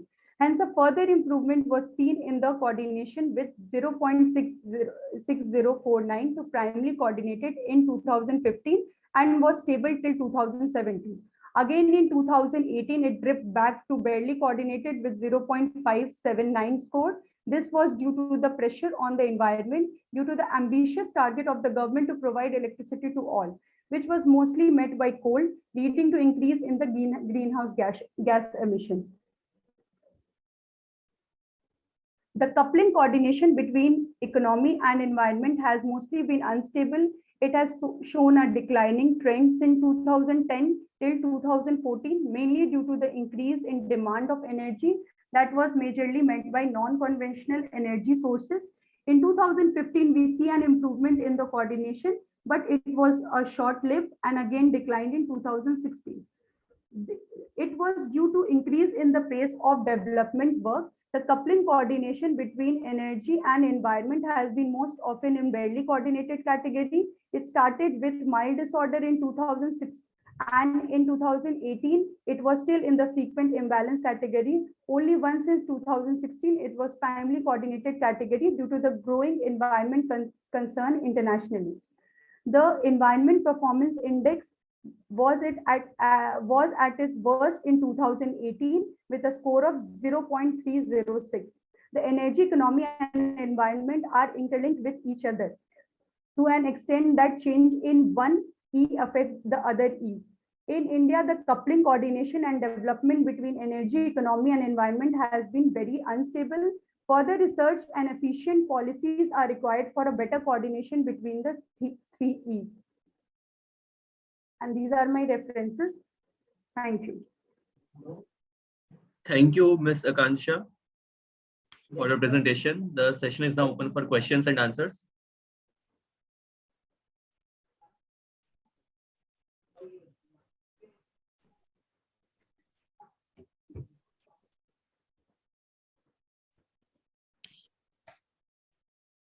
I don't have any query as such, but if at all anyone else in the order of participants. Okay, any questions from participants? Okay, so now we will move on to our next presentation, paper ID 190. Thank You you can please so much. start.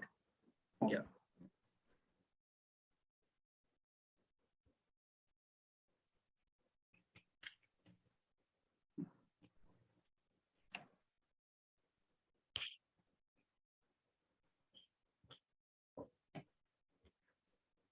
Audible, sir? Yes, you are audible. This is Dr. My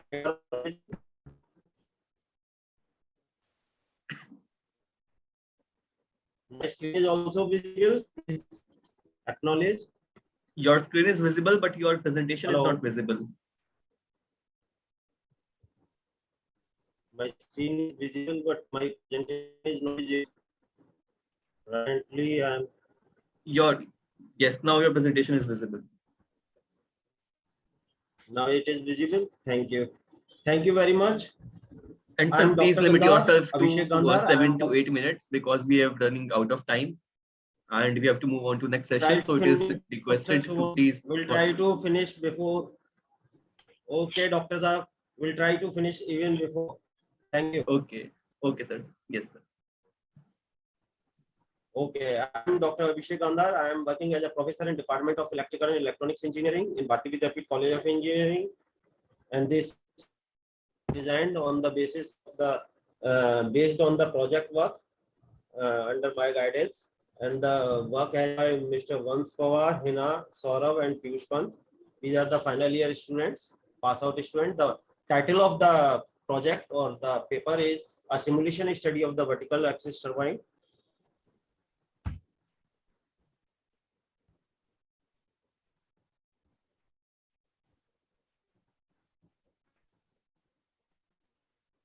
Next slide is visible. No, sir. Next slide is not visible yet.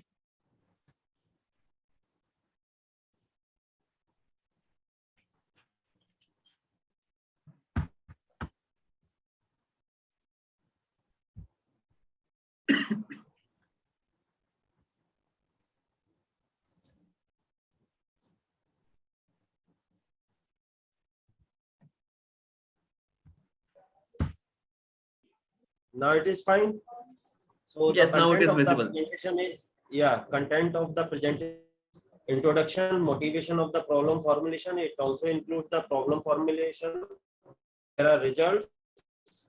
Results includes the various simulation studies. The beauty of this simulation is here we have simulate a program for wind turbine, that is vertical axis wind turbine, but the simulation studies has been accumulated 500 studies.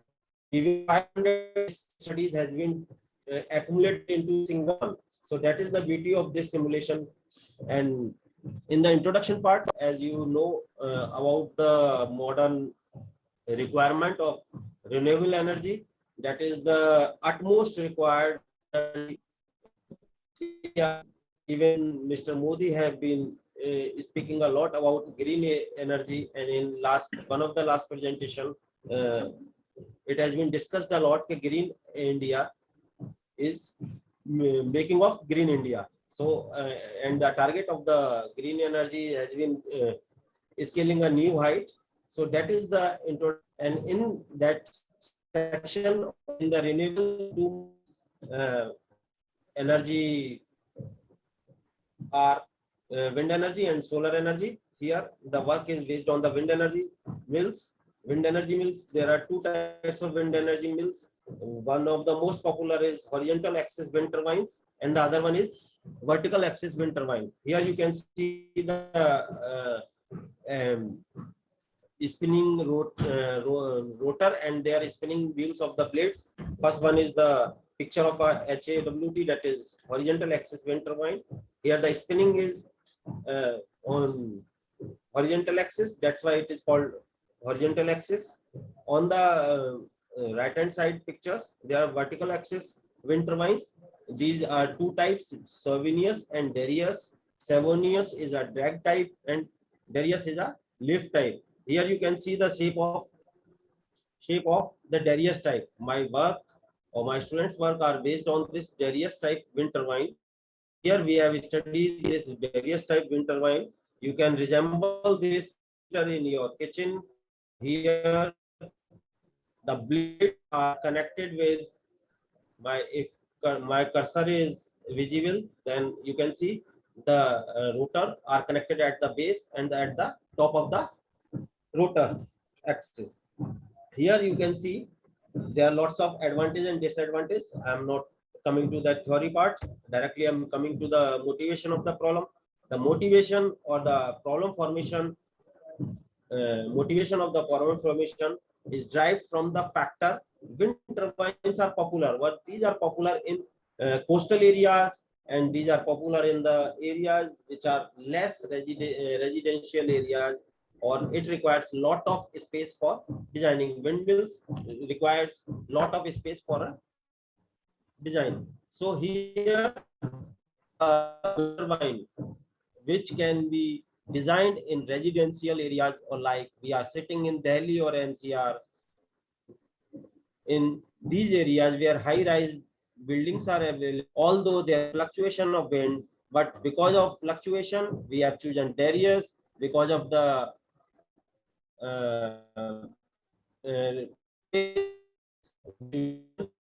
so we have merged into one, that is Darius type vertical axis wind turbine. The simulation studies has been done in software, that is a very versatile software in terms of wind turbine simulation studies. Here, one of the biggest advantage of this software is the property you have. You can see on the screen, that is extrapolation. Extrapolation is a property where we can simulate certain parameters, or we can estimate any of the, whether it is wind or any of the machine for certain parameters, and that estimation can be exceeded beyond the extended range. That means we have done simulation, or and we have extend that studies or that pattern of similar patterns, results or findings for 500 studies. This estimation beyond range is called extrapolation. Then this is the first result. Here you can see the coefficient of power and tip speed ratio. Here tip speed ratio is defined as, you can see, I've already given you a clue about vertical axis wind turbine where tips are connected. That means on the rotor there are tips on the top and at the base. So that is the speed generated by those tips and the speed of wind. That is the ratio is called tip speed ratio. And we have drawn a curve for, you can see there are multiple curves. We have done here 250 simulation studies and some of prominent one has been derived here. Coefficient of power. Coefficient of power is as the measure of wind turbine efficiency, often used by power industry. It has been used for efficiency. It is the ratio of actual electrical power produced by a wind turbine divided by the total wind power flowing into the turbine blades at a specific wind speed. So again, I would like to specify the beauty of the software. We have done these simulation studies at a specific wind speed, but it can be estimated for other wind speeds, other parameters. Here you can see the all four quadrants of power delivered for the power delivered versus angle. Here the angle and the orientation of the blade and the structure of blade. The design blade as per the simulation studies will bring out the positive power with respect to the velocity. Rotation of are driving that thing. So orientation of blade and the structure of blade. Here aerodynamic and these are the power and the wind velocity. The most important factor for designing the wind turbine, because velocity is varying the generation with respect to 3 times of that. That means that is not 3 times respect to quick, in the quick manner. The quick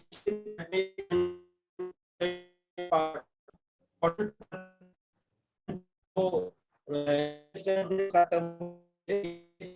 increasing the speed 2 times or doubles the wind speed, output will be increased 3 times.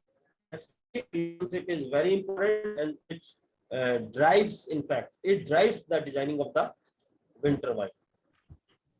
So in the future application, again is the output, or you can say the finding of the problem statement. So in the application areas are all like Delhi or Mumbai, where high-rise buildings are there. So it requires lesser space. Vertically driven is the most beautiful or the most desirable application of wind turbine. Vertical axis wind turbines are on the highways where both sides of vehicles will contribute in the speed of the wind turbine. And because of vertical axis and the Darius type structure of wind turbine, it can generate even more power than the wind speed. So this is the beauty of wind turbine. And then wind turbine, because of renewable, vertical axis because of lesser space, and one of the most desirable advantage of vertical axis, all the machineries are at the base of the turbine, so it is lesser, complexity is very less. And this study can be helpful for the researchers and for the PhD students, undergraduate PhD student, postgraduate student, getting the simulation studies for the estimation of the output. You can estimate. So that QBleed software is can be helpful for all the researchers. These are the references. First 2 references are the main references. That's all from my side. Thank you very much.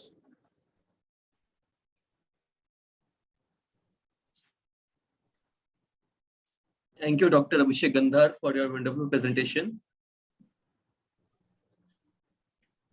If there are any queries and questions, yes, sir. Maybe having that. Dr. Gandhar, it has been really good simulation studies done, and different turbines have been simulated, and of course, the outcome is there. But whether, I was wondering whether it has been done, I think it is for the low wind areas you have been trying to do it. And of course, it can be applicable for the turbulent wind flows and maybe of that kind of locality in the environment as well. But as you specified, that is most of the time, these kind of winds are in the northern part of the country. If you have done for some kind of location specific, and then over the years, how does it works out? Like if a project is taken up for whatever kind of turbine for energy generation over the years and in different months, because wind speed over the year is different. So how it is going to be functioning, whether some part of that is also been studied by you, your team? Sir, exact project we have not designed because it's a costly affair, but a prototype has been designed in my lab, research lab, and it is useful for in the northern areas as you are saying. So it can be implemented on highways because there is a divider on the divider of the highway. A wind turbine can be implemented. It requires very lesser space, and both types of both sides of vehicle will contribute into the speed input to the wind blades. So it is feasible. In US, it is going, project is going on the divider of the highways. So it can be implemented, it can be implemented on Indian highways also. Yeah, may not be the actual projects, but some simulation studies for similar kind of projects can be done, so that feasibility of it can be worked out, and it can be pushed to the government. They may try doing it, maybe. But anyway, it's good. Yeah. In the prototype, we are not getting the desired result as per the simulation. So that's why there is some hindrances. Let's overcome all these hindrances, sir. Let's hope for the best in the future. Okay, good work. Next. Okay, so our Thank you next. very much, sir. Thank you, sir. Thank you, Dr. Abhishek Gandhar. Our next presentation.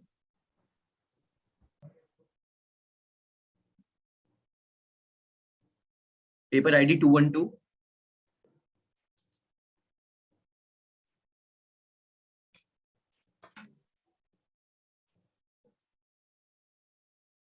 Paper ID 212.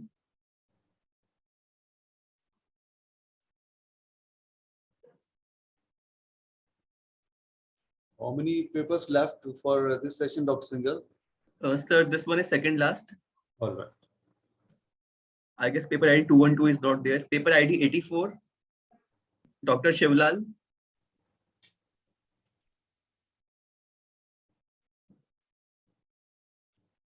Paper ID 84. Dr. Shivlal, are you there?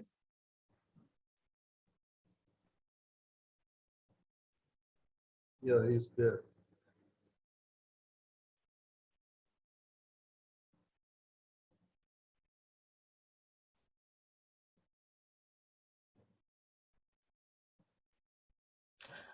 Hello, am I audible, Dr. Shubham? Yes, sir, you are audible. Yeah, I am Sandeep Kumar for paper ID 212. Yes, sir. Please, you can start your presentation. Okay, just give me a moment, please.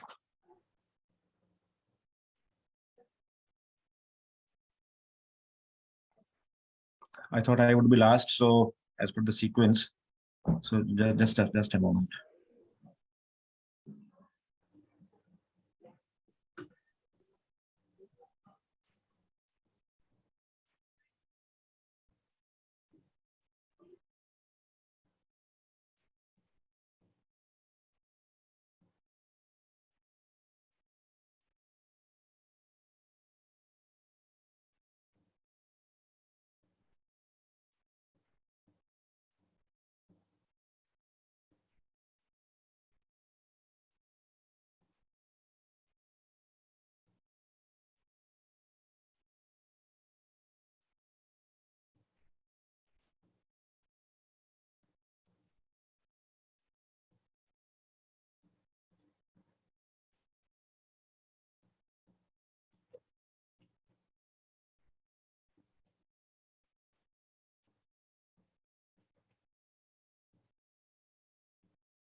Am I audible, Dr. Shubham? Yes, yes. Hello, sir. Sir, is my screen visible You to are you? audible. Yeah. Is it visible to you, sir? The screen. Screen is visible. All right, sir. I am putting it on full screen mode.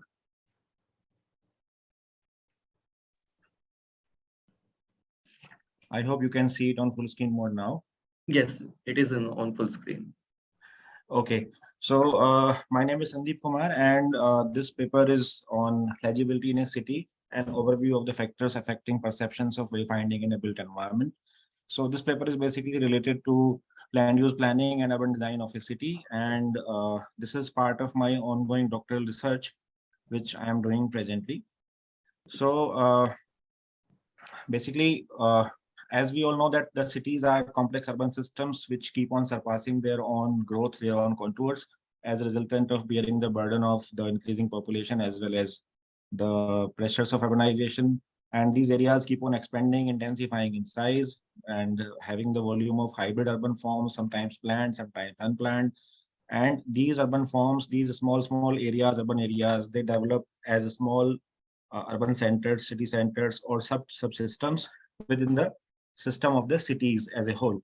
So these urban forms are the mix of buildings, open space elements, different types of buildings, workplaces, residences, industrial areas, commercial areas, etc.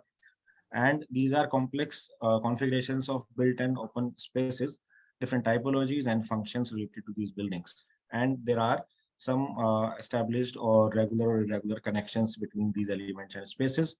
So this paper would be an attempt to give an overview of these factors which actually affect the perception of legibility of a city and wayfinding in the built environment at city level. It also includes to study and identify the urban complexities through accessibility and wayfinding in a city with special configurations and settlement pattern of built environment in a city.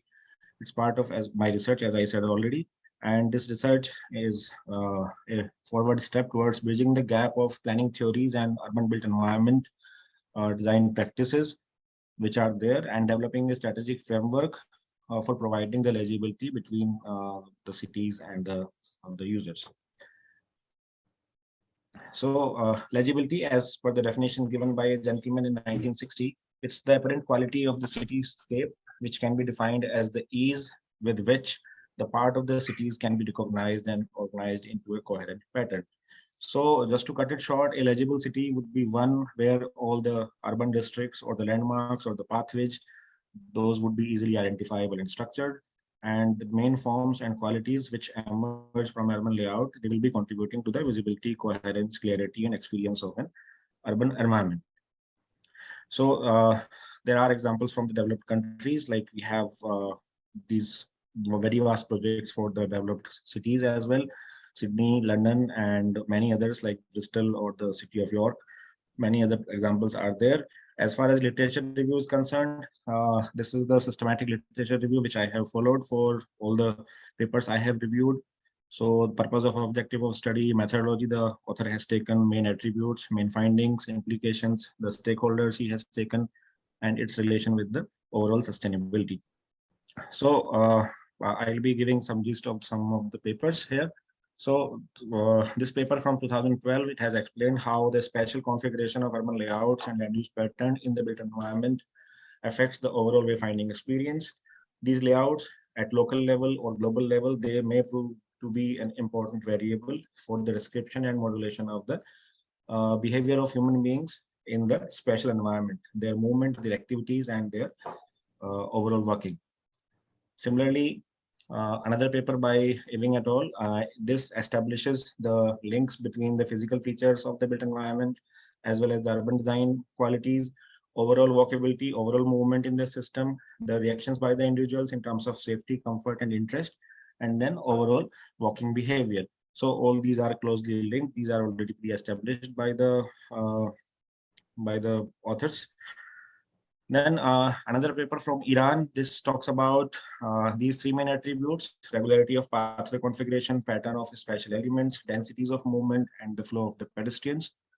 And another paper says that the spatial configuration and visual forms are closely linked, and the cities should be visually and structurally legible for better wayfinding abilities. So it's not only just about the Google map that you put it on your mobile and you will be finding the ways. It's way beyond to that. Then one more paper highlighting importance of physical elements and psychological aspects in terms of improving the legibility of the city or the neighborhood. All physical elements, whether it's landmark or the city nodes, the district edges or pathways, they should all contribute to provide a mental mapping to the user and make wayfinding clear in terms of the orientation of the city. Vertical elements in the city structure, street structure, including the side walls, frontages of the buildings, they have considerable effects on the overall legibility and clarity. Then, on the basis of all these papers, I have summarized the indicators parameters like main parameters of legibility, then permeability in the city, urban design features, regularity of pathway configurations, and so on and so forth. Problem identification and the operative framework. So there is a need of synergy between the top-down planning approach by which we prepare the master plans of the city at the top level, government level or the authority level, and then the way how cities are constructed or built or structured on ground. So this gap is supposed to be bridged, and this will be an intended step towards bridging the gaps of planning theories and urban built forms and practices. And this framework on the right side, I have tried to link urban legibility with the master plan, the building bylaws, the local area attributes, the development control rules, the mixed land use activities which are happening, as well as the form-based codes which can be linked with the overall built form of the city. The methodology, I have adopted two approaches for this. One is the GIS analysis for spatial modeling of urban layouts on the right hand side, and then the left hand side, spatial interpretation of the parameters on the software called Space Syntax. So GIS, we all know it's geographic information system by which we get the vector data for the cities. And on spatial matrix, the Space Syntax, it's a technique for representation, quantification, and interpretation of the spatial configuration of the buildings as well as the settlements. So based upon the studies and examples discussed about, can be concluded that the extent of legibility of the built form in a city can be very well understood and comprehended by the study and analysis of the urban built form and its configuration in terms of placement and orientation of buildings, layouts of pathways and connections, and the interrelationship between all these. It's also quite evident that the built form density along with population density and movement density are also the important parameters in designing and planning of cities. Conclusion, structure of the street network, this influences humans to take up the choicest route to reach their destinations, decided on the basis of the synectical position of the street in the street network. Structure of the street network has an immediate effect on the mobility pattern as well as on the land use of the area. In any city, a precinct, whether it's a commercial precinct or a residential precinct, with strong integration power with the rest of the city, potentially becomes the center of the business activities. As and when the city expands with consequent changes in the structure of the street network, the preferable destination will also be altered by creating the new avenues and new areas and preferable destinations. So it also requires a supporting legal framework. As I said, it's need to be connected with the existing master planning process, and it requires the legal sanctity as the master plan already has, which is supposed to be included between the master plan as well as the building bylaws. And the political efficacy of guidelines as well is also very well desired. So these are the references which I have taken, and just to inform that as part of my further research, I would be further doing the same approach framed softwares for two sites in Delhi. One is the Dwarka area of Delhi, and another one would be the Shahjahanabad area, which would be conducted in part of my research further. So thank you very much. This is all from my side at this point of time.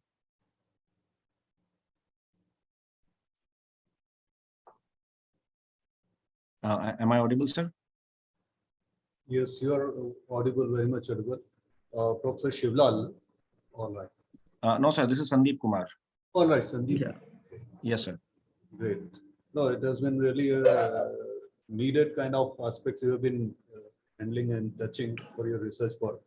I was wondering, because you have been quoting some in your review, some top cities in the world, like this, and in the country as well. So whether this built environment, as you say, that urban and the neighborhood, so Yes, sir.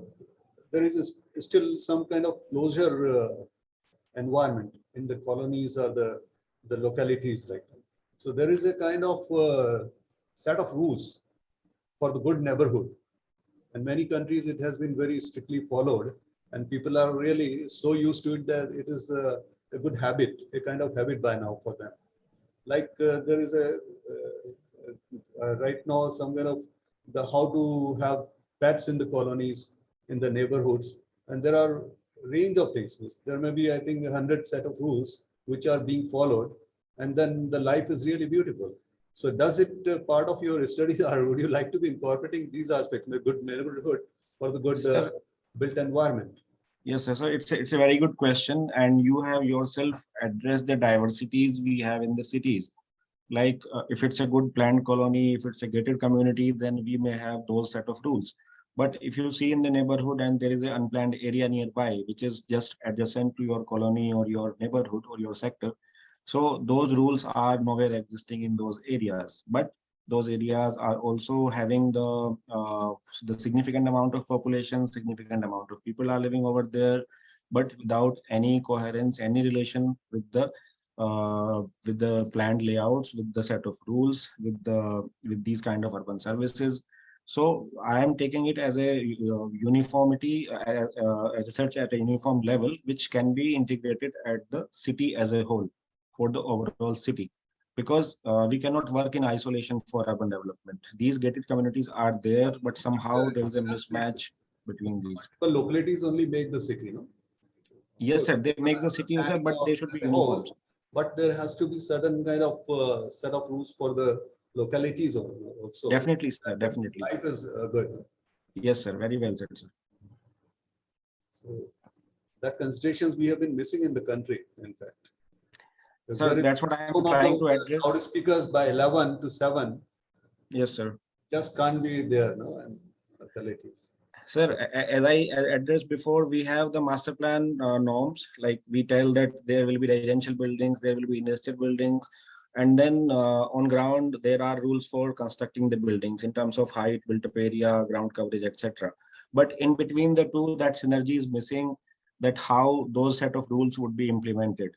That's the biggest challenge. Yes, sir. So my research is addressing that gap only. Okay. Good work. Yeah. Thank you so much, sir. Thank you, Dr. Sandeep Kumar, for your wonderful presentation. And now may I request paper ID 84. Are they ready or they want to move their presentation in the next session?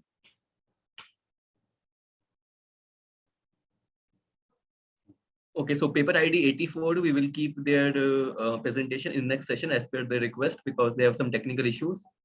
So we will conclude the session. I thank all the participants for their wonderful presentations. And now may I request Dr. Sudesh Kumar Suhani to please conclude the session. Yes, sir. Now, there has been, I think, wonderful presentations by a range of the people. I think the youngsters also presented some good work. I think their vision and their aspect covered up in their research work was really a different kind of thought they have come up with, and then the work they have been trying to push. Of course, needs little bit of further studies, and then they should be able to conclude. But at least it's a good start for them also.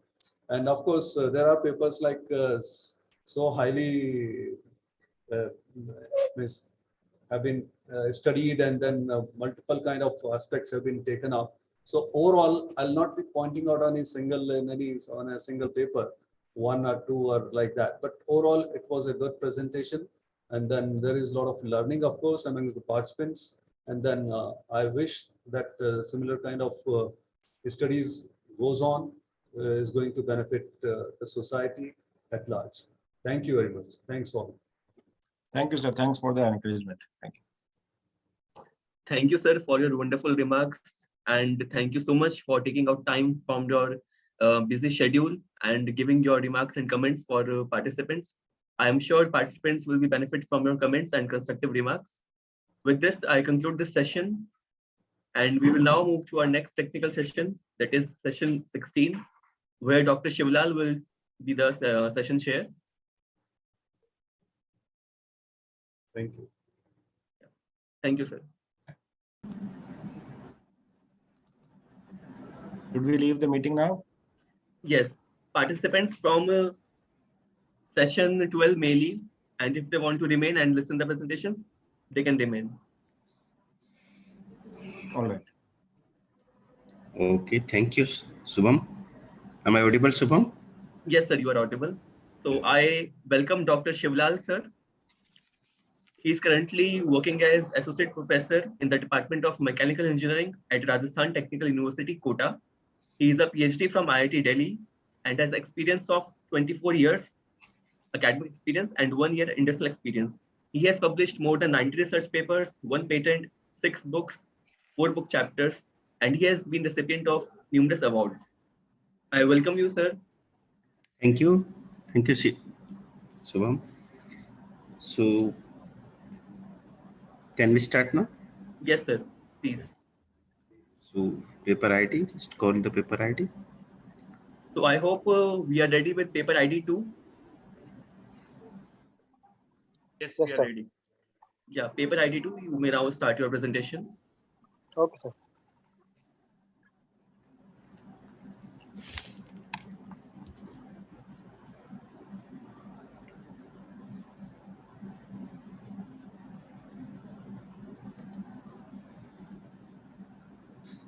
And I would request that you please limit your presentation to 10 minutes as we are already out of time. Sure, sir.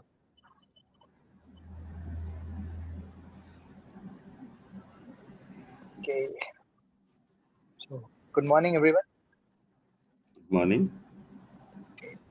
Paper ID is 2, and the title of our paper is Trend Analysis of Air Quality of Greater Noida using Mann-Kendall and Slope Method. And the name of the authors are Yug Pratap Singh, Vishal Singh, and me, Varun Rao. And the name of the presenters are Yug Pratap Singh and me. We are affiliated with our Greater Noida Galgota University, Greater Noida. So I'll be starting now the introduction part. As we all know that air quality is an important concern of society due to its effect on human health as well as environment. Air pollution has been recognized as one of the most important causes of premature deaths. Also, the high concentration of pollutants in it can be life-threatening, causing breathing problems, headaches, etc.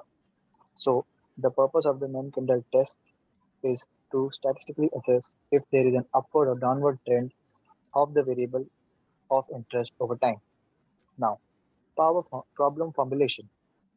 The basic idea behind the select of our research topics are the idea of this project is to keep account of hazardous level of pollution in a city, that is Greater Noida, in terms of pollutants.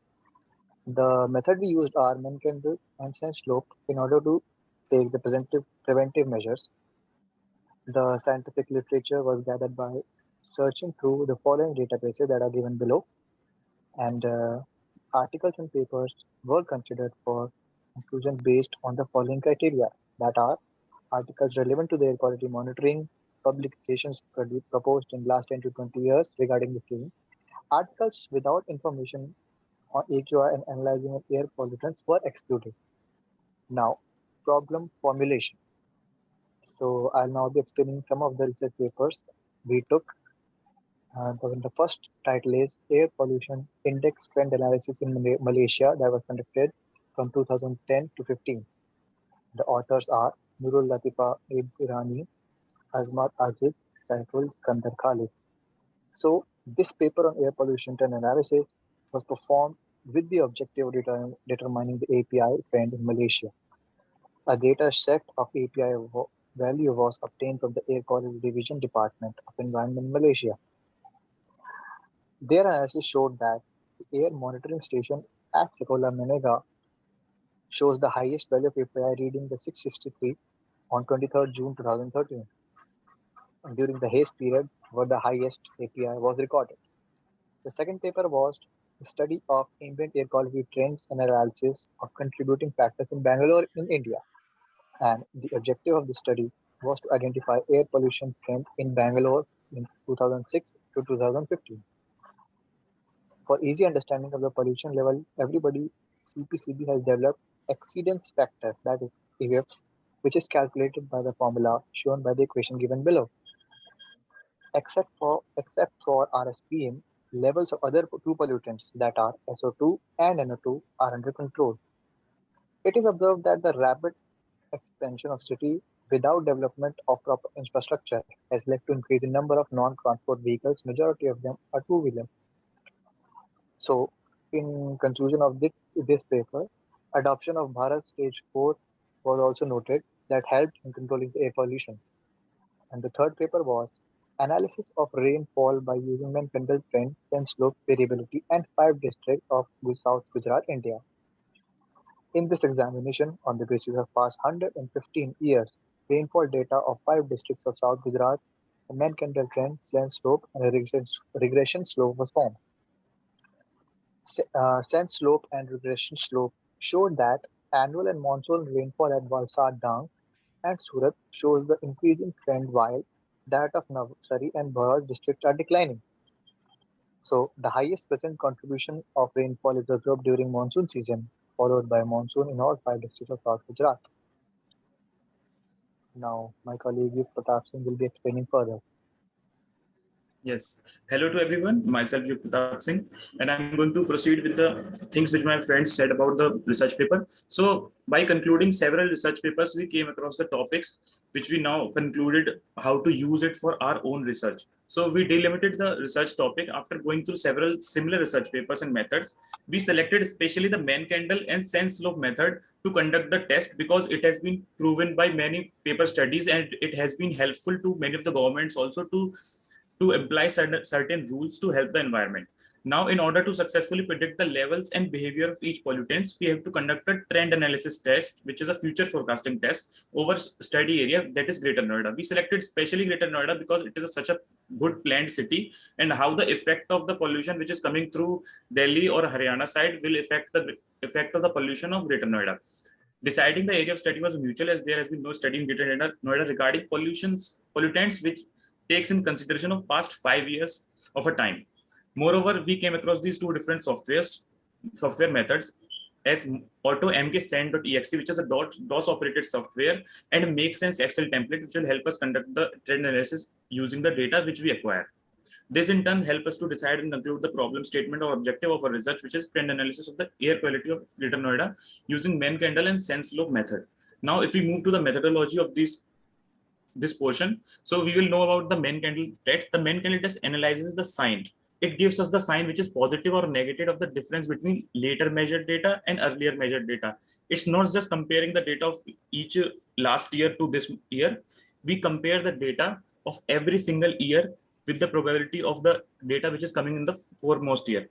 So least square regression method is used. What is a least square regression method? If you see this graph on the right side, it shows that it compares all the different data, because we are getting data, the pollutant quality of today will not be the same as of tomorrow.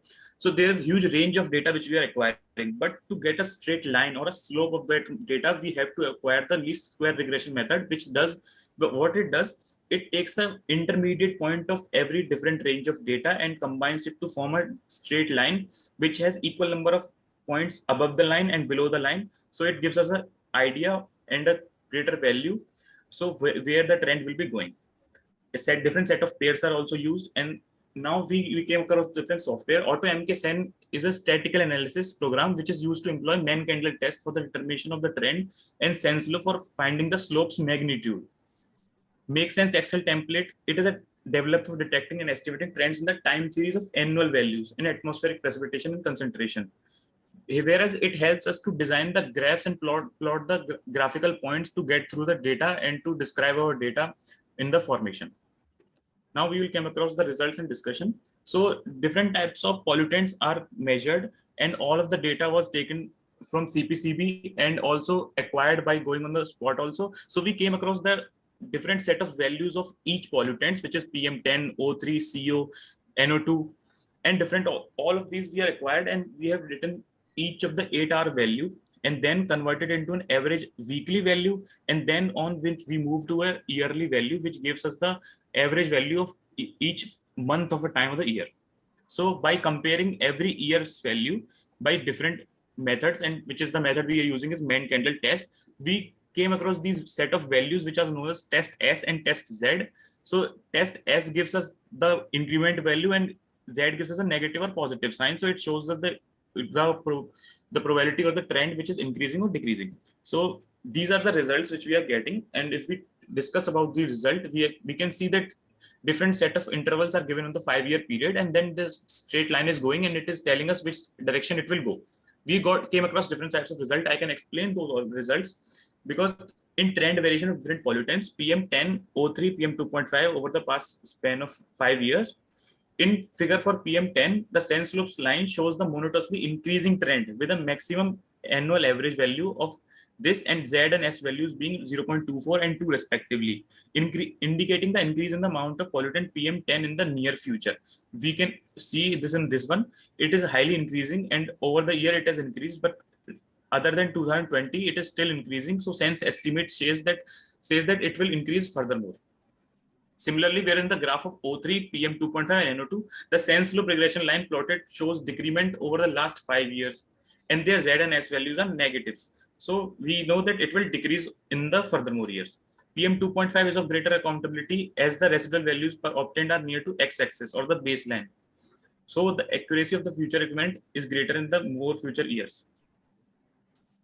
For the last part, also for the 2019-20, sudden spikes of O3 were seen. And we can see this is a live example. I will tell you in this O3 result of O3.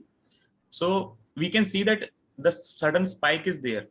It was decreasing and decreasing till 2019, and then ozone was increased suddenly in 2020. Why this happened? Because there was a time period of lockdowns which was imposed during the coronavirus widespread. So the amount of ozone in the air, because of better air quality, the amount of ozone increased. So it is saying that it will furthermore, it increased, but now again the quality of ozone is decreasing and the amount of ozone is decreasing in the environment. So it will decrease furthermore, and the residual value is high. In the graph of CO, the residual value becomes less, and the last consecutive year, sense slope is straight and the slope is 0. As you can see in the graph of CO, it is nearly straight. So we can see that in the upcoming years, the amount of CO present in the environment will be same as before. For the conclusion part, after a thorough analysis of this project and all the result obtained, we were able to conclude for the data of AQI parameters like PM10, PM2.5, CO, NO2, and O3 over the span. The positive slope is showed only by PM10. Rest PM2.5, NO2, O3 showed a downward slope. Also, the last pollutant CO showed no slope and was almost parallel to x-axis, showing that no increment or decrement is there. After the final analysis and undertaking the results, we can say that the most crucial pollutant to be concerned in the city of Greater Noida is PM10 and somewhat CO, because they aren't decreasing over time and can be a potential threat to the people and ecosystem of the city. Thank you so much.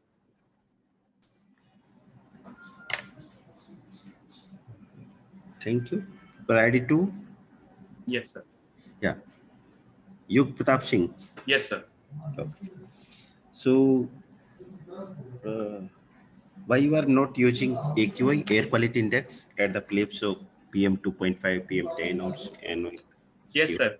Because, sir, AQI, if we came across the definition, it is an easier way to let the people understand the air quality of a certain place. AQI consists of different formulas in which they conclude, if they take the value of different pollutants and then use that formula to convert into a certain value point, which is AQI. So we are not using AQI because if we came across a certain AQI on the area period and that if we see that over the past month, in this month, February, the AQI is increasing. So we know that February is the target month, but we don't know which pollutant in precisely is effective for the increase of AQI, because it is a combination of all the pollutants present over the city. Have you measured the data? Yes, sir. Have you measured the data, or you taking the data from online? Yes, sir. We took the data from CPCB over the span of last 3 years, but For the present year, which we are studying the 4th year of BTech Civil What are the Engineering. points of selection? What, sir? What are the main points for the selection? For the Selection selection, for the selection of area, selection points in the yes, sir. Greater Noida. But Sir, Greater Noida, especially the target place was Knowledge Park 3. Yes, Knowledge Park. Yes, sir. Knowledge Park 3. Knowledge Park 3. Yes, sir. Okay. Why you selected Knowledge Park 3? Because, sir, it is near to the highway. It is near to the highway which came across from Delhi side, and it is the most. Actually, sir, there is one more important point which I would like to highlight, because, sir, there was a plant of the government CPCB, Central Pollution Control Board, and they have a plant over there which measures and takes the units which they are having readings earlier years. Only these readings are present online or anywhere else which were recorded of all the pollutants separately over the past 5 years. So in order to measure or to cross check the data that we are acquiring are equal to that they are acquiring, so we took that only place and we go across those area only, which was Knowledge Park 3. Okay, thank you. Yes, sir. Thank you so much, sir. Next paper. Okay, any questions from participants? No, sir. Okay, so now we will move on to our next presentation, paper ID 123. Yes, sir, I'll be presenting. And please limit yourself to maximum 7 to 8 minutes, because we have already we are very late and running out of time. So not more than 7 to 8 minutes. Sure, sir.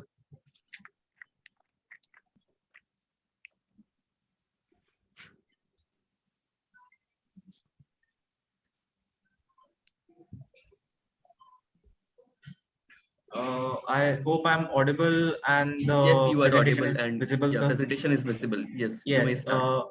So, sir, the paper ID is 123 and the title of the paper is Sustainable Manufacturing, Road to Carbon Zero Footprints. The name of the authors are Ramandeep Singh, Ravinder Kumar and Ujjwal Bhardwaj.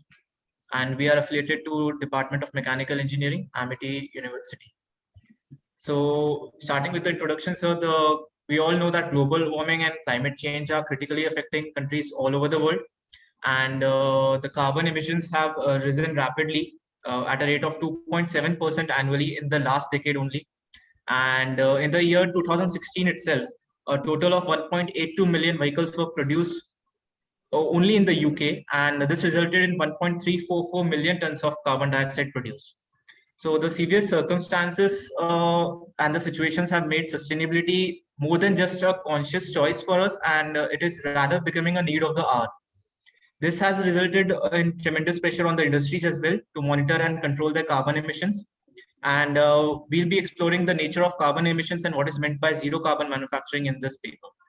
So during the research paper work, we came across 3 research questions and we have tried our best to answer them to the best of our capability. So the research question 1 is, what is carbon zero and how the carbon emissions of any organization can be classified? In order to answer this research question, the authors have used the GHG protocol, which is the greenhouse gases emission protocol, and the guidelines provided by them to classify the carbon emissions into 3 categories and then subsequently define carbon zero. So the next question is, what is carbon zero manufacturing and what are some steps that can be taken to implement it? And for this, we have adopted examples from automobile industry and discussed the history of steps taken by the industry that has directly or indirectly helped in reducing the carbon emissions. And the final research question is, what are the barriers to carbon zero manufacturing? So for this, we have combed through the existing literature to identify critical barriers, and we have also performed a case study in which we have judged their importance for Indian SME. So moving on, we'll be exploring carbon neutral versus carbon zero. So carbon neutral and carbon zero are 2 common terms used in reference to carbon footprints, and both the terms are often being used alternatively to satisfy the end goal of reducing this carbon emissions to zero. However, the method or path adopted to achieve our goal is somewhat different in both cases.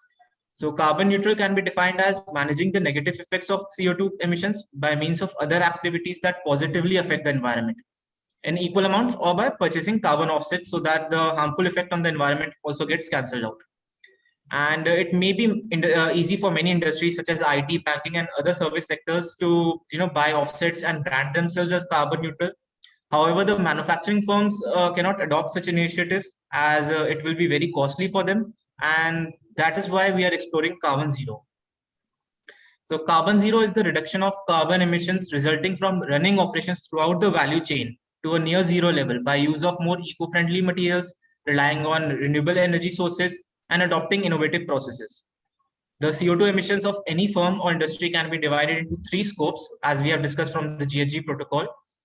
And the carbon zero pushes back against all these 3 scopes of carbon emissions and looks to reduce the organization's carbon footprint. So these are the 3 scopes that we have defined, which is the first scope is direct emission that is generated from the operations of an organization's facilities. The second scope is indirect emissions generated from the use of purchased electricity or steam, etc. And the third scope is tertiary emissions, which include the use of product waste generated in operations, commutes of employees, end of life of product, purchase goods, etc. So moving on to carbon zero manufacturing. Manufacturing and other key sectors are highly dependent on natural resources, and so reduction of carbon emissions from manufacturing is a big challenge for the policymakers. Adoption of new technologies, process changes, or material changes may lead to change in the product characteristics, and the market might respond to it in a negative manner. The case of automobile industry can be taken as a positive example, where the sales and production of electric vehicles, that is EVs, has showcased an innovative way to reduce the carbon emissions, especially from the third scope of the carbon emissions. And however, the road to technological changes are long, risky, and iterative in nature, and there are multitude of barriers that impede the progress. So we have also identified barriers to carbon zero, and some of the barriers are high operational costs, low profit margins, inconsistent market demand, lack of funding, non-availability of mature technologies, lack of skilled workforce, lack of awareness in informal sector, lack of consumer awareness, lack of government policies, regulations, and incentives, and lack of in-house reverse logistics. So from these barriers, we have actually done a case study with the organization Devson's Engineering Works, and their main product is basically AC alternators. They're a manufacturing firm, small manufacturing firm in India. And we have asked the organization to rate the identified barriers on a scale of 1 to 5, with 5 being the highest and 1 being the lowest. So they rated 5 barriers out of the 10 identified as being of utmost importance and very crucial to the adoption and implementation of carbon zero manufacturing. So these 5 barriers were high operational costs, low profit margins, inconsistent market demand, lack of consumer awareness, lack of government policies, regulations, and incentives. The organization also felt that a major barrier that was missing for them is power and water supply shortage, meaning that there is insufficient supply of low carbon intensive energy and water, which is very essential for any manufacturing process. So in conclusion, the lack of sustainable practices has become a big issue for people and governments worldwide, with more and more people becoming aware of the need to shift to environmentally friendly practices and consumers selflessly opting for green products. This work presents a novel idea for defining carbon zero and associated 3 scopes of emission, based on which organizations can calculate their overall carbon footprints in a classified way to move towards sustainability. The identification of possible barriers that impede the implementation of zero carbon manufacturing will help industries move towards reducing their carbon emissions. The barriers have also been studied and evaluated in the context of an Indian SME concerned with manufacturing of AC alternators. So these are the references, some of the references, and finally, thank you. Okay. Thank you, Mr. Gamandeep Singh. Right is 1, 2, 3 now. So, am I audible to you? Yes, sir. You Yes, are sir. audible. You can please ask the questions. So, carbon zero manufacturing is possible in the present era? Sorry, sir, can you repeat the question? Carbon zero manufacturing is possible? So it's not exactly carbon zero. When we say carbon zero, we cannot attempt to make the carbon emissions exactly zero. We have to reduce them to a minimum possible level. Actually, sir, the main aim of the paper is people are exploring this carbon neutral aspect very much. But the actuality of the situation is, unless we first reduce our carbon emissions, we should not be opting for buying offsets or going for other activities. We should first be focusing on reducing our carbon emissions and then move towards carbon neutral. So any government or Indian government or other worldwide, they are going to be produce carbon zero or carbon credit. Sorry, sir, I could not One is understand your carbon question. credit, another is carbon zero. So suppose our Indian government is going to think about the carbon zero or carbon credit. Hello. So carbon credits are something that we have to buy. So Yeah. definitely, yeah. So definitely, like we have to see. Now, what is going on? Sorry, sir. What is going on? What are the schemes going on for the carbon zero or carbon credit? So currently, we are trying to. We have India has given a goal of becoming carbon free by 2070, I think, if I'm not wrong. And so we are moving towards it.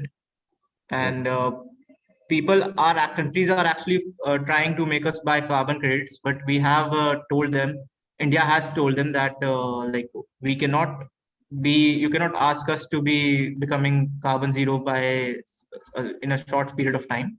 Okay, You'll have to give us some time. Thank you, Arun. Thank you, sir. Next. Subham. Thank you, sir. So our next presentation, paper ID 173.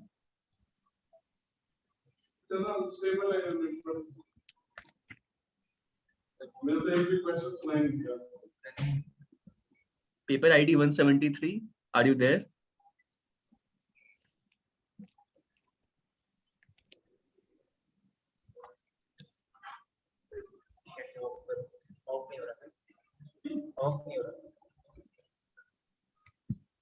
Paper ID 173, Ms. Harshita.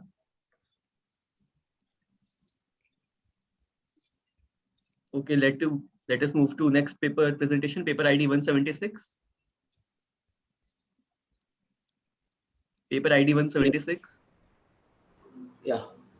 Am I audible? Yeah. Yes, you are audible. You may present. Can you share my screen? Paper ID 123, you may stop sharing screen so that the next presentation can share his screen.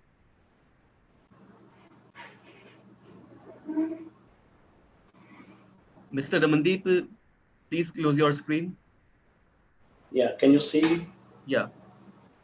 And please limit yourself to a maximum of 7 minutes.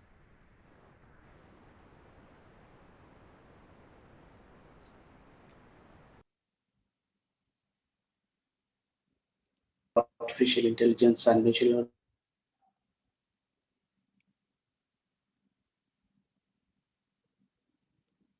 learning and deep learning techniques in contaminated, written in collaboration with Professor Krishna Reddy and Dr. Ravijay from University of Illinois, Chicago.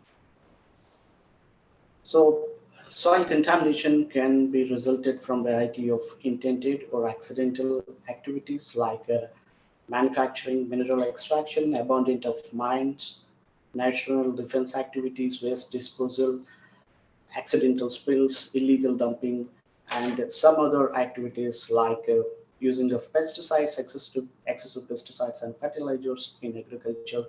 And all these contribute to soil contamination and eventually groundwater pollution. As you see here, there are more than 400 million tons of hazardous waste that is being produced annually around the globe, and over 75% of land area on the earth is already being degraded, and it would be raised by 95% in 2050. And among 1 million ton of oil that is being transported every year, 1 ton of oil is being spilled on the land or on the surface of the ocean. And more than half of the population in the world are being adversely affected by the contaminated land and groundwater. So site remediation is an imperative methodology that is used to treat the contaminated soils such as that are contaminated with heavy metals, petroleum, hydrocarbons, pesticides, and radioactive materials. So this remedial process can be physical, chemical, thermal, or biological in nature, depending on what is the contaminant that is being dealt with.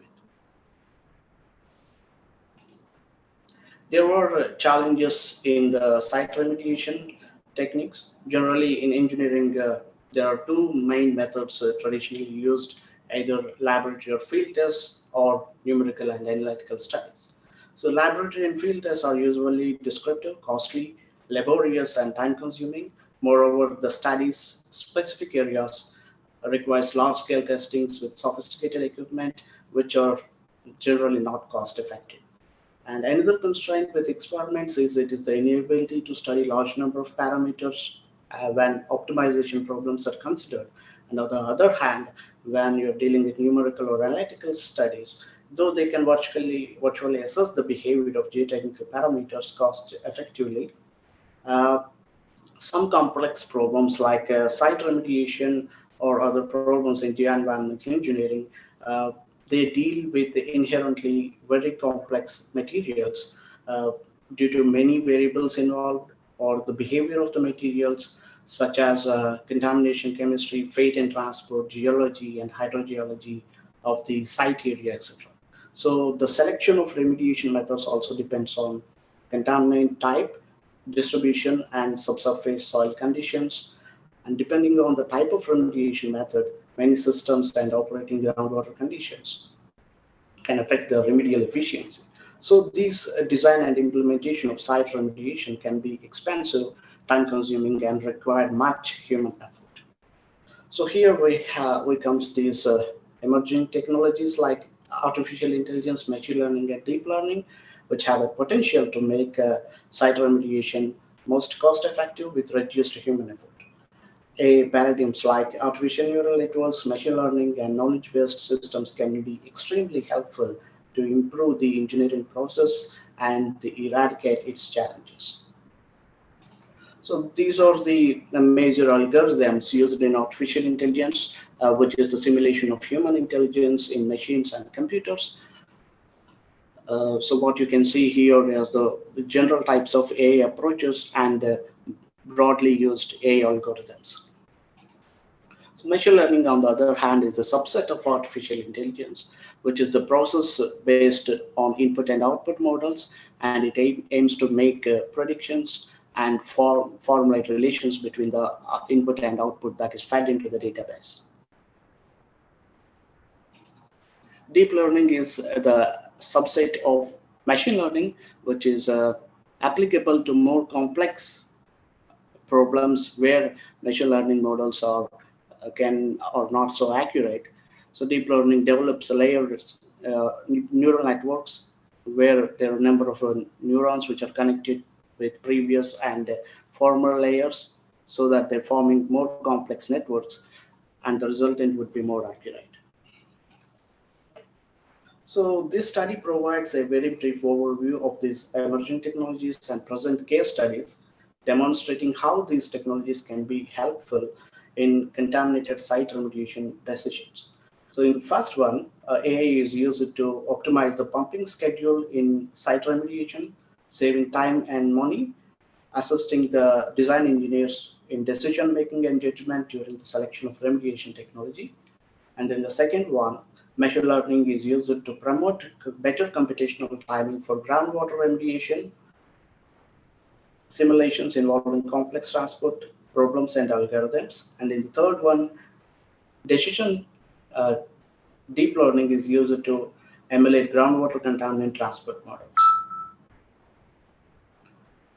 This one is the first one where there is a soda factory located in East Azerbaijan region of Iran, produce wastewater with the provision to number of lagoons constructed within the site for evaporation and sedimentation in 110 hectares of embankment. Due to severe flooding in 2010, the lagoons were breached, resulting approximately 1 million cubic meters of wastewater coming out of the breached embankments and polluting the fertile lands. So there, the study areas overlaps with an aquifer basin, as you see here. So this is there is a river flowing, River Sufi. It is flowing on the downstream side, occupying the area of 330 square kilometers. So in this case study, optimum control of a was used, OCA technology is used to regulate the pumping schedule and to treat the critical aquifers. So this was done in three modules. So module 1, 2, and 3. So they comprises, so module 1 you see here comprises of all physics-based information, which was based information flow, transport equations, hydraulic and connectivity, recharge rate, etc. So EPA collected the water quality for 4 months from October 2010, and then it is fed to inverse modeling, where mod flow is used to generate the estimated parameters, and MT3DMS was used for transportation modeling. So you can see here, this figure will shows the hydraulic conductivity of the site area, recharge rate, and total head, and this shows the transport modeling. Contaminant transport modeling gives the info about contaminant concentration, where the TDS is greater than 3000 milligrams per liter. In module 2, it is simulated for random pumpage schedule rates, where a database is created by saving head and concentration values at monitoring valves and their corresponding pumpage schedule by using physiologic model to perform groundwater flow and transport models. This is the optimization of the A. So where the sustainability, it is used for reducing the computer runtime substantially. When 2 models were used on 9 wells, it would take around 60 days. By using OCA technology, the computer program was running for only in 2 weeks.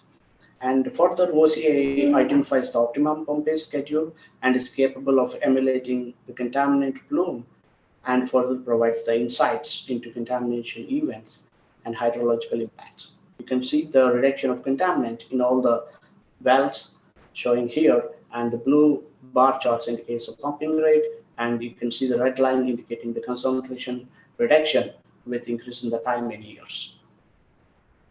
The second one is the study focused on electrokinematic enhancement, where this bioremediation of chlorinated solvents has been taken place by using NP-furic EK code. Here, the process, it is a process-based modeling and surrogate modeling, where it is used to explore the similarities between input and output, where uncertainties are involved in neural networking. So this shows the RA and RM values, that is relative area and relative mass.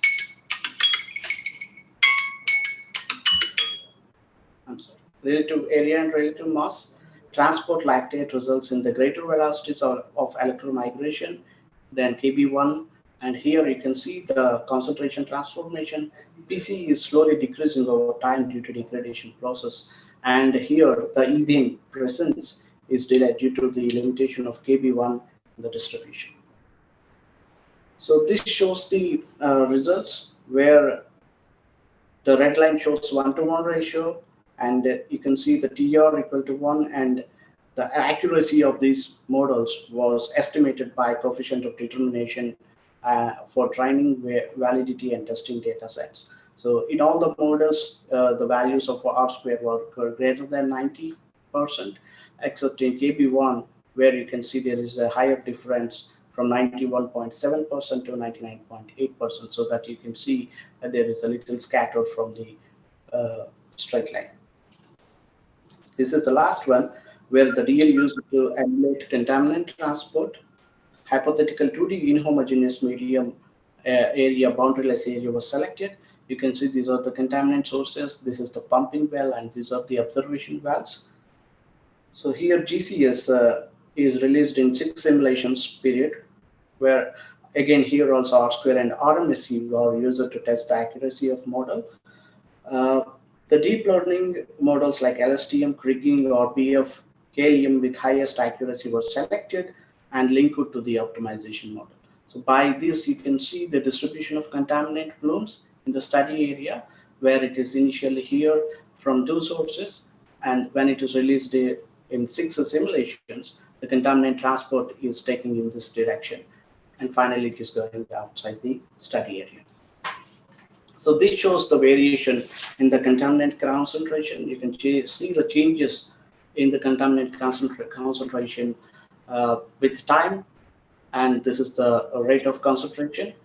You can see with increase in the time, the concentration is reducing in all the wells except in O4 and O6, where there is an initial increment here, and then this is later it was reduced after a certain time period. This can be attributed to the location of the observation wells, sorry, O5 and O6.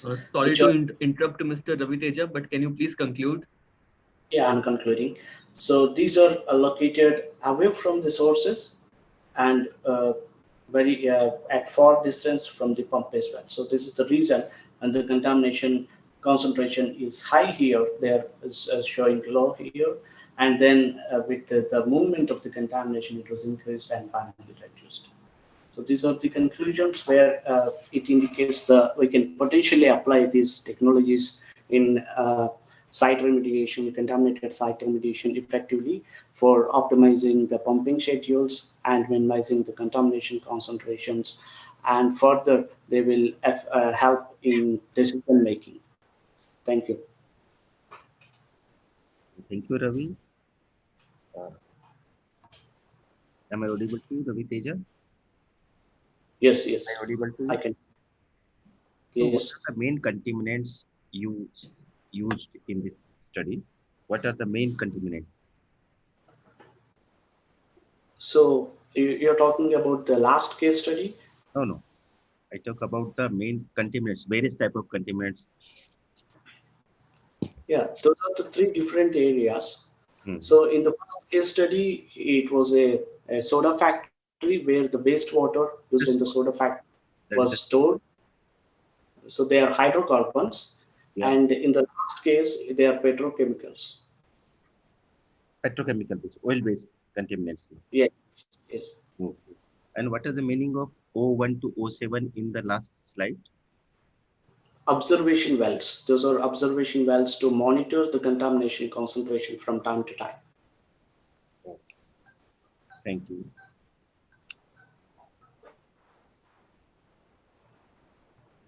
Thank you very much. Any other question from participants? Okay, so now we will move on to our next presentation, paper ID 172. Thank you.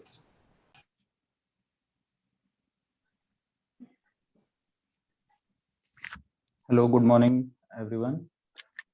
And share. Good morning.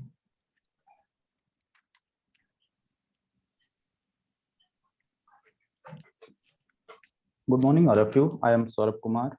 I am research scholar from MMUT, Gorakhpur. And today I am here to present my review paper presentation, which is on characterization and sustainable utilization of municipal solid waste incineration ash. Here is the content. And now I am presenting the introduction part of my review paper. India is second most populous country in the world and has the second fastest growing economy. According to UN State of World Population Report 2020-21, India's urban population was 17.92% of the total population in 1960, and it increased to 35.92% in 2021, and the total population is also increasing continuously. Due to increasing urban population and rapid industrialization or increasing commercial activities are crucial factor for increasing in the quantity of waste produced. In today's society, waste management is a critical environmental concern. Municipal solid wastes are thrown in large amount on a regular basis and must be managed carefully. According to CPCB 2020-21 report, the total amount of solid waste generated in our country is approx 160,000 ton per day, out of which approx 152,000 TPD is collected and approx 80,000 TPD is treated, while 29,000 TPD is landfilled and 50,000 TPD of the total waste is still uncounted. The large amount of waste has to be managed, and incinerating is a solution because it reduces waste volume by 60 to 70% depending on the waste type and incinerator unit. Incineration is a standard way for lowering the volume of these wastes. It creates ash that must be evaluated further. The bulk byproduct of the incineration process is MSW ash, and MSW ash has been categorized into two ashes. First is fly ash and second is MSWI bottom ash. Now, here is the figure shows the schematic diagram for the process of incineration of municipal solid waste. Incineration process is separated into three main parts. First, incineration, energy recovery, and third, air pollution control. The municipal solid waste is fed into the furnace continuously for incineration, and a minimum temperature of 850 degrees Celsius should be used for incineration with a resistance duration of at least 2 seconds. For energy recovery, the heat generated from waste is used to produce steam in the boiler. Then the steam drives to the turbine and to generate electricity. Air pollution is a major problem for incineration. In modern incinerators, an advanced pollution control system is designed to minimize the pollution and ensure compliance with environmental standards.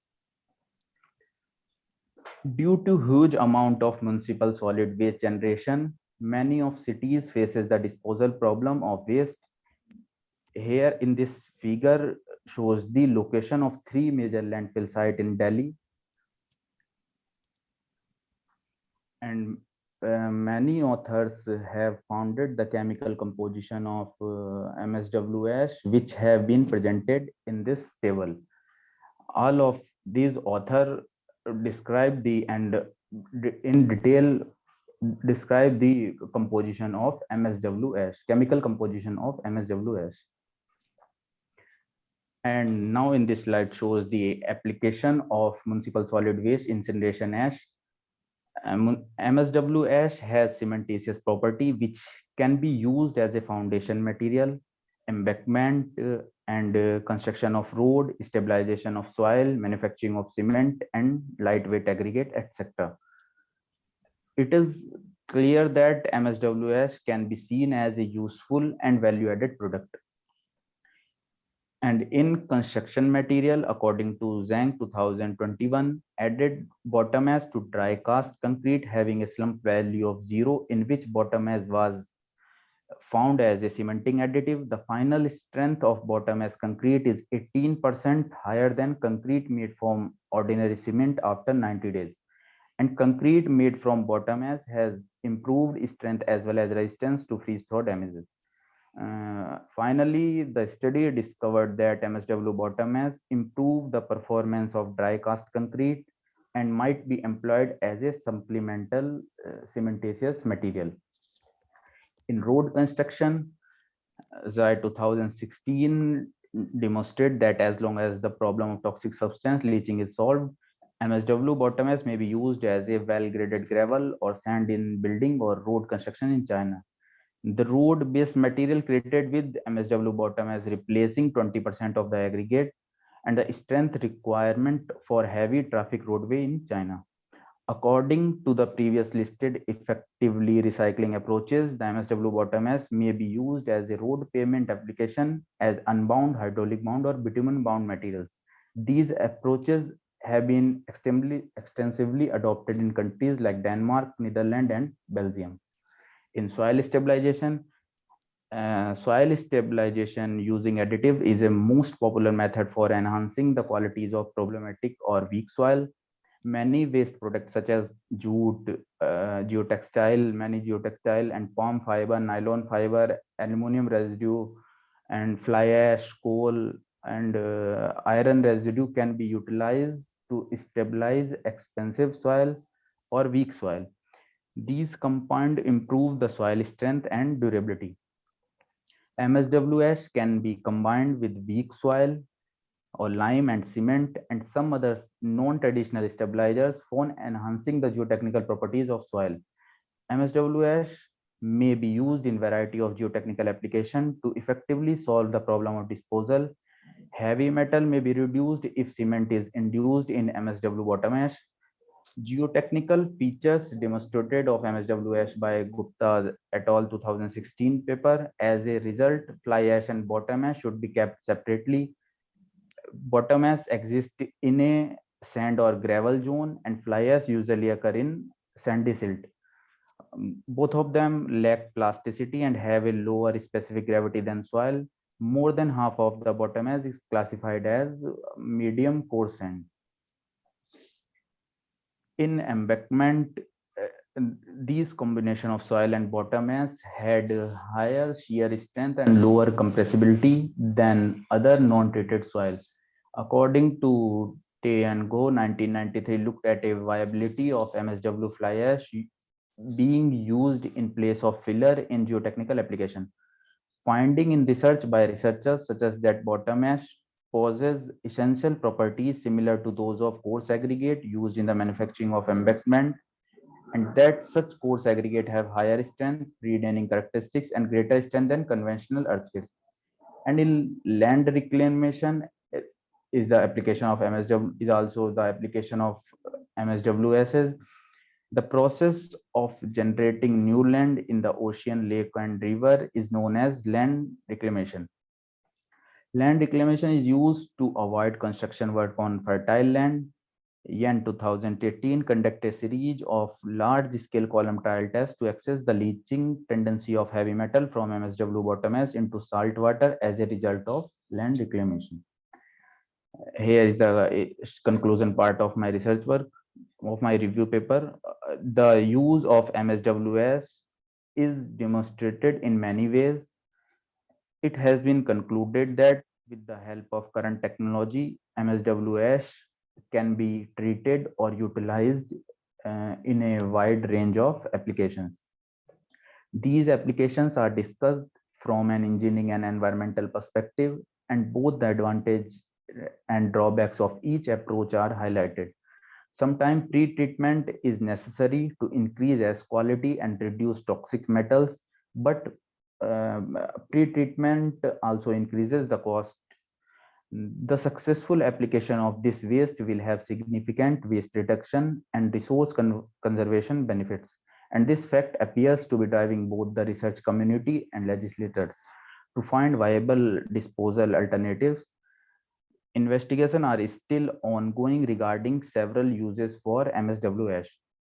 MSW ash can also be used as a non-traditional material for the construction and improving any soft soil or weak soil. Any of the approaches would make a significant contribution to waste reduction and landfill alternatives. Here is the recommendation and future scope. More studies and experimental investigation needed about the behavior of MSW ash and enhancement of its geotechnical property with different admixture and a comparative study between them.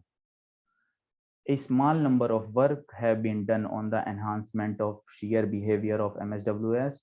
There is deficiency of study and experimental investigation founded associated with the footing constructed on the MSWS and settlement of that footing. Here is the references of my review paper, and thank you. Okay. Thank you, Mr. Saurabh Kumar, for your presentation. Any questions from participants?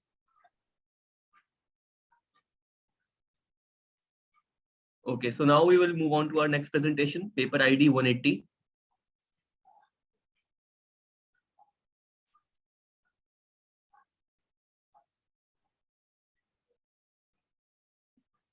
Paper ID 180, are you ready? Yes, sir. Yeah, please start.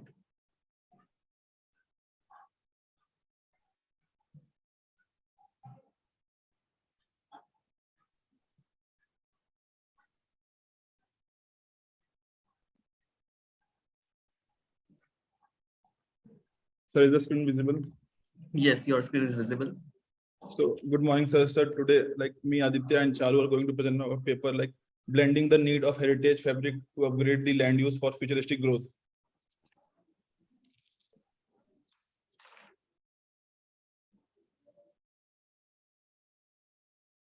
So what is heritage? Heritage is a resource that is underutilized for sustainable development, which includes promoting the quality of environment, education, inclusive economic growth, social cohesion, equity, and community well-being.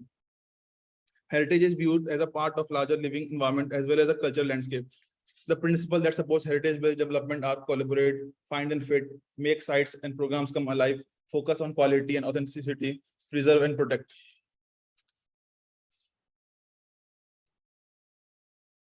To understand this heritage-based development, we considered the Kashi Vishwanath Dham, which is located in the western ghats of Ganga, Varanasi. We considered it as a literature review. So the temple situation was that it was encircled by the narrow lanes, making pedestrian movement extremely difficult. The development of Sri Kashi Vishwanath Dham, Manikarnika Ghat, and its beautification were the aim of this project. 23 new buildings are proposed to facilitate the pilgrims, including the Mandir Parisar, guest homes, Bhogshala, which is basically food courts, etc. Many buildings were also demolished. The renovation can now accommodate more people and more tourism. So the lessons learned from this topic project will support the tourism by offering pilgrims and tourist amenities, including larger and cleaner roads, better street lights, and pure drinking facilities. Moving to our site, which is basically culture capital of Jharkhand, Devghar is one of the 24 districts of Jharkhand in this eastern India. It is also one of the 12 Jyotirlings of India, and Shakti Peeths is worshipped in the city by devotees from all over the world. The city's historical significance and the tourism provide us tremendous potential for its development and planning. The place was chosen to be near the main thoroughfares and temple for the pilgrims, drawing travelers from all the world. If we move forward and see the tourist analysis, during specific festive seasons, temporary shelters, tents are made to accommodate the lakhs of pilgrims. However, most of the pilgrims stay at the places of their respective priests, whether that be a hotel or a priest resident. A city receives a large influx of floating population, which ranges from average 20,000 tourists daily to around 4 lakh to 7 lakh pilgrims on special occasion, which can be seen in this pie chart. Like the major influx is in the season of Shravan. So like moving to the existing scenario, as moving forward, here is a map of the present infrastructure of for facilitating the pilgrims, which includes foot-over bridge, socio-cultural activity supporting halls, that is part of Dharamsala, VIP ticket counter, Sanskar Bhavan, etc. But they are not well designed to accommodate the demand of the crowd. So here's the problem statement. Mobility is hampered by long queues of pilgrims scattered throughout the area, lack of permanent queuing facilities. Due to this hustle chaos, many accidents happens. Some of them also lose their lives due to it. The temple present lacks proper space assigned to the vendors and priests. The narrow 210-meter heritage lane directly connecting the temple with Shiv Ganga has a negative impact on pilgrims due to the poor condition of the infrastructure of the lane. The ghat of the Shiv Ganga is encroached by priests due to lack of space provided for socio-cultural activities and leads to several accidents. Without any authorized use, the Mansarovar is gradually drying up and the area around it is utilized for queuing purposes. So moving to the proposals, there are more issues such as access to the mandir, which is hampered by mobility issues caused by auto rickshaw and other two-wheelers. Vendors encroachment is yet another cause of this problem. Considering these issues, drop-off zones have been proposed for motorized and non-motorized vehicles. Further, the lanes are also divided on the basis of vehicles allowed on the roads, with special gate permits for the people residing in the area. Temple design is reflected in the design of the welcome gate, and the history of the sacred city is portrayed on both sides of the welcome gates. There are 4 such welcome gates designed. So like moving further, the next is the Baidyanath Shiv Ganga corridor. The proposed project is a redevelopment of Baidyanath Dham Temple, Shiv Ganga Pond and its beautification and making the area more systematic and organized. Furnish an environment befitting to the mandir's importance, provide tourist amenities required for their comfort, security and safety. The proposal also have a multi-level car parking. So the next is the Mandir Parisar. The temple precinct has been expanded from 48,000 square feet to 130,000 square feet. The proposed Mandir Parisar has new infrastructure named after the names of the kings who had contributed in the religious infrastructure in Devghar. in commemoration of their contribution in regaining the lost historical glory. The proposed infrastructure are designed to perform various socio-cultural activities and other functions assigned to them, which includes the Yatri Suvidha Kendra, a place for pilgrims to leave their footwear and belongings, Raja Puranmal Singh Bhavan for cultural and community activities, public washrooms, 14 shops for the florist and other vendors, Sevadal Sabha, VIP ticket counter, security office, and Mandir Parikrama. Moving forward to the proposal for the Shiv Ganga Ghat, the Ghat restoration proposal aims to redevelop the Shiv Ganga Ghat area in a more systematic and organized manner.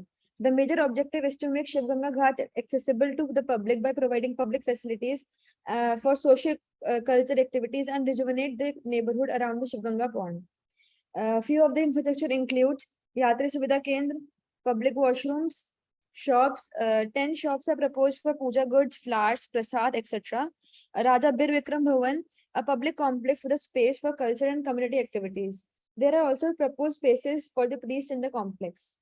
Raja Man Singh Swasth Kendra, a hospital for the temporary and emergency treatments for the visitors and the residents. Food courts, Aarti Ghat, and boating station. Here are some of the views for the Shiv Ganga Ghat, proposed Shiv Ganga Ghat. Moving forward to the Mansarovar complex, it is basically made to resolve the problem caused due to the long unbroken queue of the people which scatter all along the all throughout the city. A 5-story colonnade structure complex around the Mansarovar pond is proposed for the pilgrims to queue with washrooms and drinking water facility. Capacity of up to 10 kilometers, which is connected with the footover bridge leading towards the temple. On the other hand, the entrance is connected to the Bir Bikram complex at the Shiv Ganga Ghat, from where the pilgrims can enter the Mansarovar after taking the holy bath from the Shiv Ganga pond.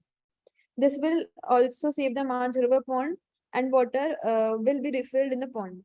Here are some of the view of the structure proposed. Moving forward to the Heritage Walk, the 210-meter Shiv Ganga lane is redeveloped into the Heritage Walk with the Singh Dwar at the entrance from the Shiv Ganga Ghat at the Mandir Parisar. The lane is covered from the top with a translucent material, which will allow the natural light illuminate the lane during daytime, as well as at the same time will create a hindrance barrier of the encroached buildings and the hanging overhead wires. This path has surveillance cameras installed everywhere for safety purposes, and facades of the shops in these lanes will be redeveloped and will create a unique experience for the pilgrims ascending towards the temple. So concluding our paper, the proposed project of the redevelopment of the Bedana temple, Shiv Ganga pond and its beautification will boost tourist footfall and will create more jobs and income opportunities, and thus will boost the local economy. It both addresses the needs of pilgrims and helps the city reclaim its former glory. This proposal will improve and enhance the area surrounding the temple. This proposal will fulfill the following. It will furnish an environment befitting to the mandir's importance, provide tourist amenities required for their comfort, security, and safety, provide a path for pilgrims to follow as they ascend from Shiv Ganga to the mandir, provide venues for social cultural activities. Ghats will be improved with purpose to return to them to their previous glory. Increased tourist footfall will accommodated by the development, which will assist generate additional employment and income opportunities and strengthen the local economy. So here are the references. Thank you.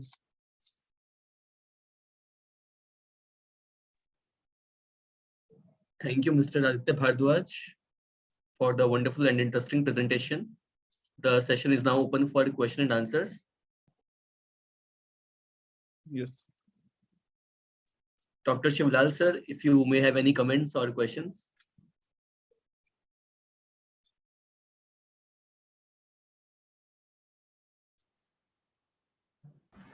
Am I audible to you?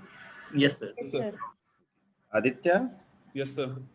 Acha, have you proposed municipal social waste, solid waste, cleanliness, greener environment?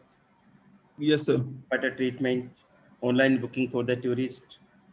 So like we have not proposed like for the online booking and all, because it's already there. The softwares that supports online booking. So in the temple, you proposed everything about it, but you have not proposed the Havans, Kund, various Havan Kunds in the temple, and Navratna trees in the temple. Yes, sir. So like we have proposed like the northern trees and all around the mandir precinct only. Like we made the colonnade structure, the mandir parisar for the parikrama thing. We have proposed trees in that area. Okay, okay. Thank you. Thank you, Aditya. Thank you. Thank you, Mr. Aditya, and thank you, sir. So now we will move on to our next presentation, paper ID 198.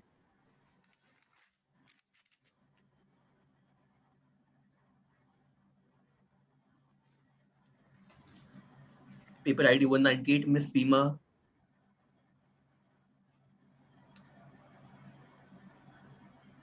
Okay, I guess she is not here.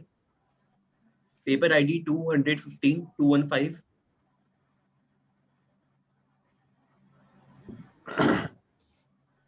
Hello. Yes, paper ID 215. Yeah. Can we start? Yes, you can start.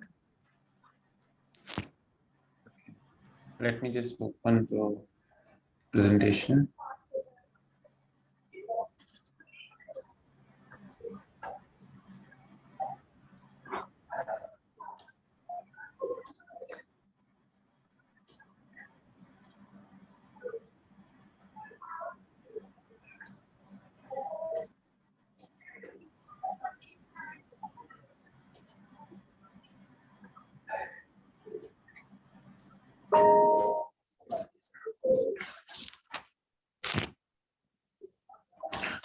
Is my presentation visible to everyone? Yes, your presentation is visible. Okay. So good afternoon, everyone. Please limit yourself to 7 to 8 minutes because we are already very late. So keeping in mind the time limits, you may please start. Okay, thank you, Shubham. Good afternoon, everyone. My name is Vikas Nimal, and I'm presently a research scholar in Amity School of Architecture and Planning in Amity University, Uttar Pradesh, Noida campus. The title of my paper is Assessment of Property Pricing Structure of Residential Neighborhoods in Correlation with the Urban Green Spaces in Noida City. It's a part of my overall research where I'm trying to have a framework for assessing the impact of urban green spaces on the property pricing structure for the residential properties in Noida. So this is the content of the presentation where I'll be going through the slides. So just to give you an introduction, what we see in the cities, the kind of property pricing structure is very much volatile, and there are different classes of sectors or the circles within the city, and based on the different kind of parameters, the attributes of the location, the property pricing is being designed as per the administration. So considering the Noida city, because and it's very volatile in case of Noida city because there are multiple agencies who are deciding upon the pricing structure of Noida, and also because the kind of a say geographical characteristics of Noida city. So the physical attributes of a neighborhood define the people's standard of living and their purchasing power in any kind of city, and it also based on the income level or the quality of life that people in a particular city want to have. Most of the time, these kind of attributes which define or drive the market forces for any kind of properties in a city are let's say accessibility of public transport, the social infrastructure, and maybe the population density of an area, the neighborhood amenities, or the urban green spaces. They all contribute. Some are tangible, some are non-tangible. So just to give you a glimpse, this paper assimilates the characteristics of residential neighborhoods of Noida city to understand the qualitative facet of physical character and their effect on the circle rate of different sectors in the Noida city. It's based on the master plan of Noida 2021. That is the last master plan that we had for the Noida, and the current circle rates as defined by Noida Authority and the Gautam Buddha Nagar district. So as I told you, this paper is a part of my doctoral research. So considering what are the different kind of factors that influence the property pricing, I have categorized them into 4 different say classes like structural, economic, social, and environmental. It's just say assimilation of my overall literature review. So a detailed literature review was conducted with more than 100 research papers in order to get the different kind of indicators or the parameters, or you can say the attributes which define or drive the property demand and further the property pricing in the city. And say this particular paper intends to drive the understanding of pricing geography of residential properties in Noida city, because the circle rates are exceeding the market rates at many places against the general phenomenon of market rates. I bought my home in Noida city, from where this idea triggered my mind that if why the market forces are less than the circle rates. It's very contradictory as compared to the normal notion within the city as we see in many kinds of metro cities. So these are the different kinds of attributes that I found from my literature study. The and attributes of a property which drives the pricing structure. So out of overall, because my particular topic of research is about the urban green spaces, so I could find about from all the different attributes which are driving the pricing structures.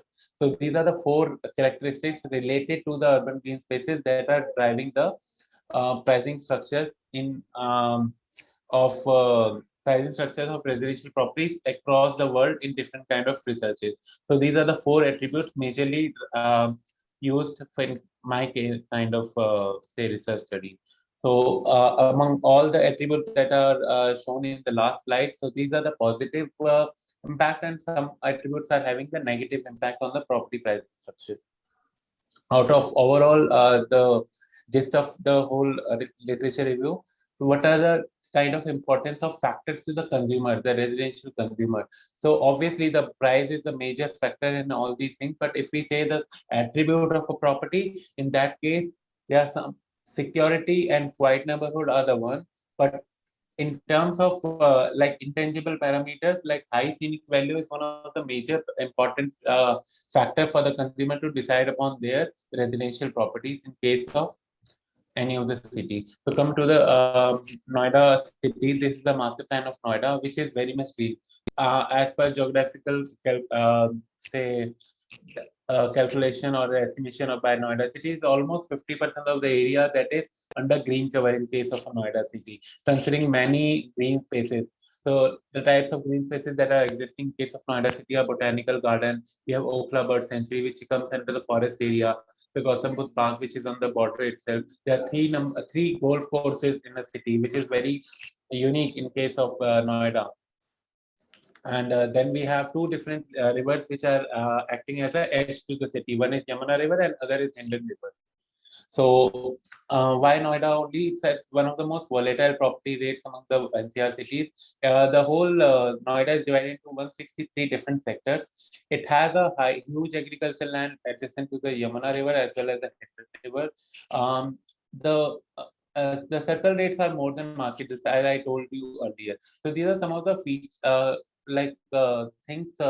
that drive that why we need to have this kind of study, why the property rates are very much different in case of Noida as compared to the normal city, metro city. So in case of Noida city, what drives a different kind of say property pricing, the type of property in case of apartment, flats, independent houses or the plot.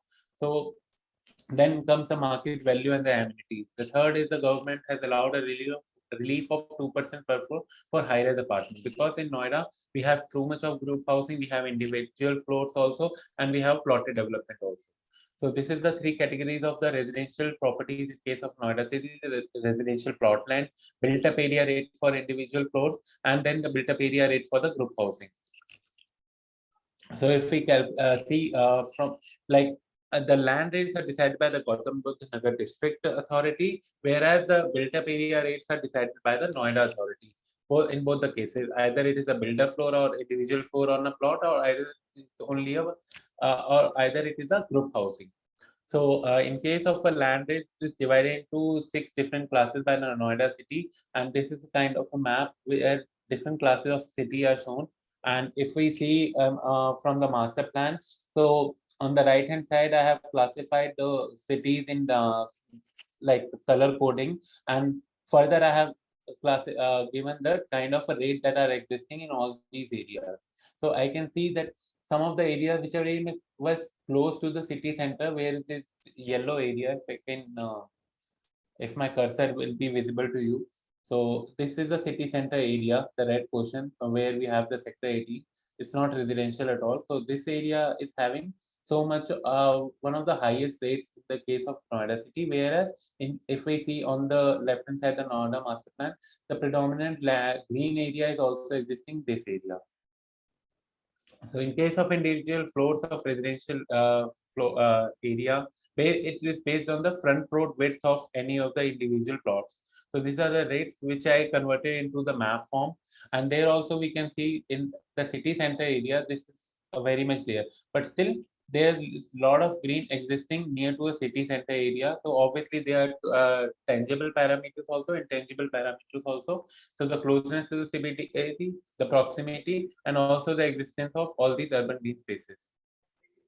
So in case of a group housing, again the similar kind of phenomena is existing, but still we can see the difference, because group housing is growing a lot in case of Noida city in comparison to the individual floor.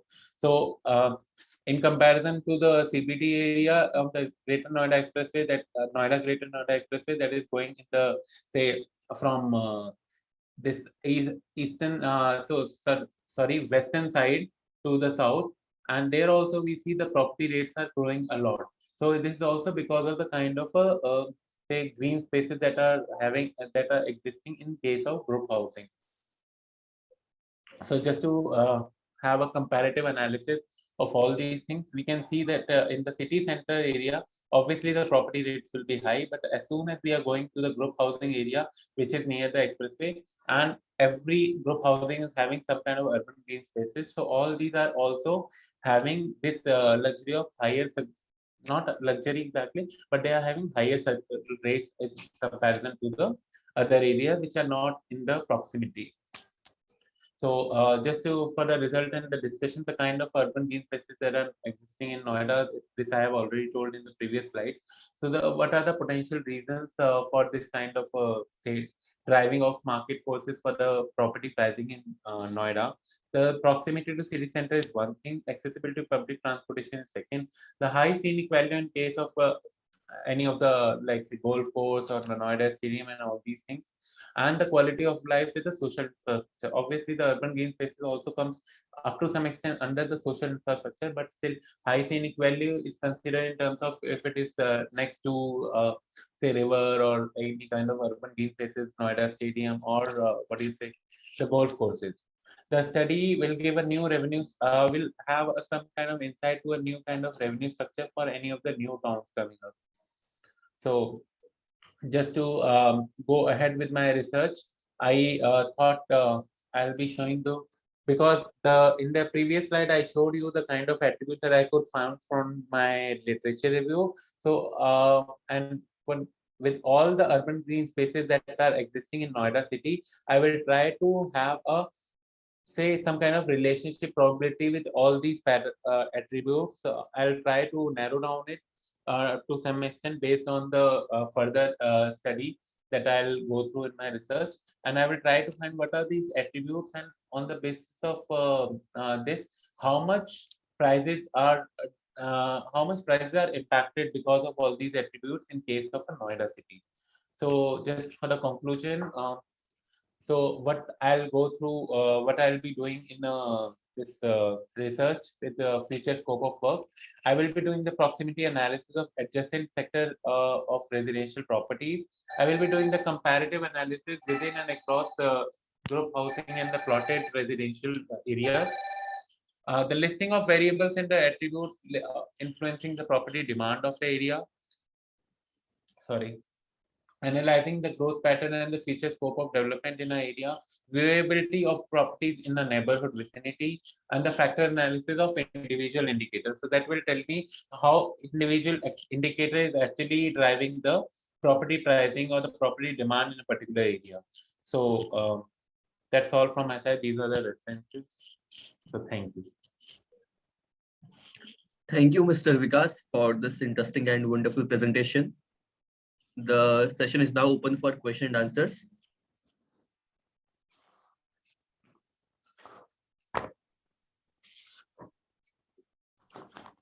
Dr. Shivlal sir, if you have any questions or comments. Yeah, am I audible? Yes. Yes, sir, you're audible. Mr. Vikas. Yes, sir. Have you defined the quality of life in your paper or in your work? Not exactly, sir, but out of literature review, I could find that the kind of a satisfaction level that the people have achieved due to multiple attributes of properties. So that I could found in the literature study. So from that, I can say have a say some kind of idea that what are the different kind of requirements of residential consumers. Have you considering the green building rating or star rating in the pricing? No, sir. Actually, because my particular topic is about the urban green spaces, whereas in case of a green building, it's more of a structural considerations within a building, like area, the quality of structure, or anything. But in my case, it's more of a like relationship pattern between the green spaces and the residential properties or the residential consumers. So my topic is At that totally one different. point, have you considering the affiliation of the buildings? Affiliation as such, sir. Affiliation of the society from the societies, various societies, just like I think housing boards, UITs, urban improvement trust, Delhi DDA, Delhi development authorities. No, sir, not in that case, because my topic is totally about the physical attributes of a residential areas. Oh, So, so I will be getting only the secondary data in terms of maps or the amount of green areas, but these kind of agencies or this thing may not be applicable in my case, I found. But I will definitely try to explore this thing as you have suggested. okay. Thank you, Vikas. Thank you, Mr. Vikas, and thank you, sir. Now Thank you, we Shubham. will, now we, thank you, sir. Now we will move on to our next presentation, paper ID 20. Mr. Tanjal. Miss Pranjal, and yes. Oh, sorry. So sorry for that, Miss Yeah, Tanjal. that's fine. Okay, I'm just sharing my screen. Is my screen visible? Yes. Yeah. So, good afternoon, everyone. Good afternoon, Dr. Shivlal, sir. So, today's topic for my presentation is performance evolution of wastewater treatment plant using AAS-based quantification of heavy metals and effluents of industrial and healthcare sector. So, the performance evolution of wastewater treatment plant in this particular project is basically a quantitative based, whereas the heavy metal calculation is quantification based. So the content goes by introduction, literature review, problem formulation, methodology, result and discussion, and conclusion.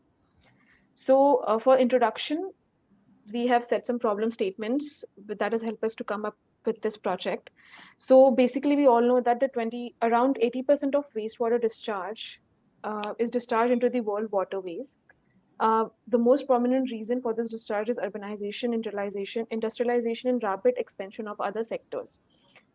Here are some numbers that signifies that how the wastewater that is being discharged is segregated. So as you can see that around 22,900 mld of domestic wastewater is generated from metropolitans and approximately 13,500 mld of industrial wastewater is generated via various industrial and other sectors in India.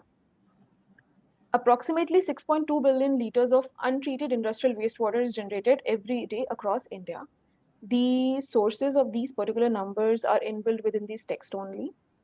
So when we talk about wastewater, among other dangerous constituents, heavy metal is one of the most toxic constituent of any effluent that is generated from various sectors in India or around the globe. So this is the literature review.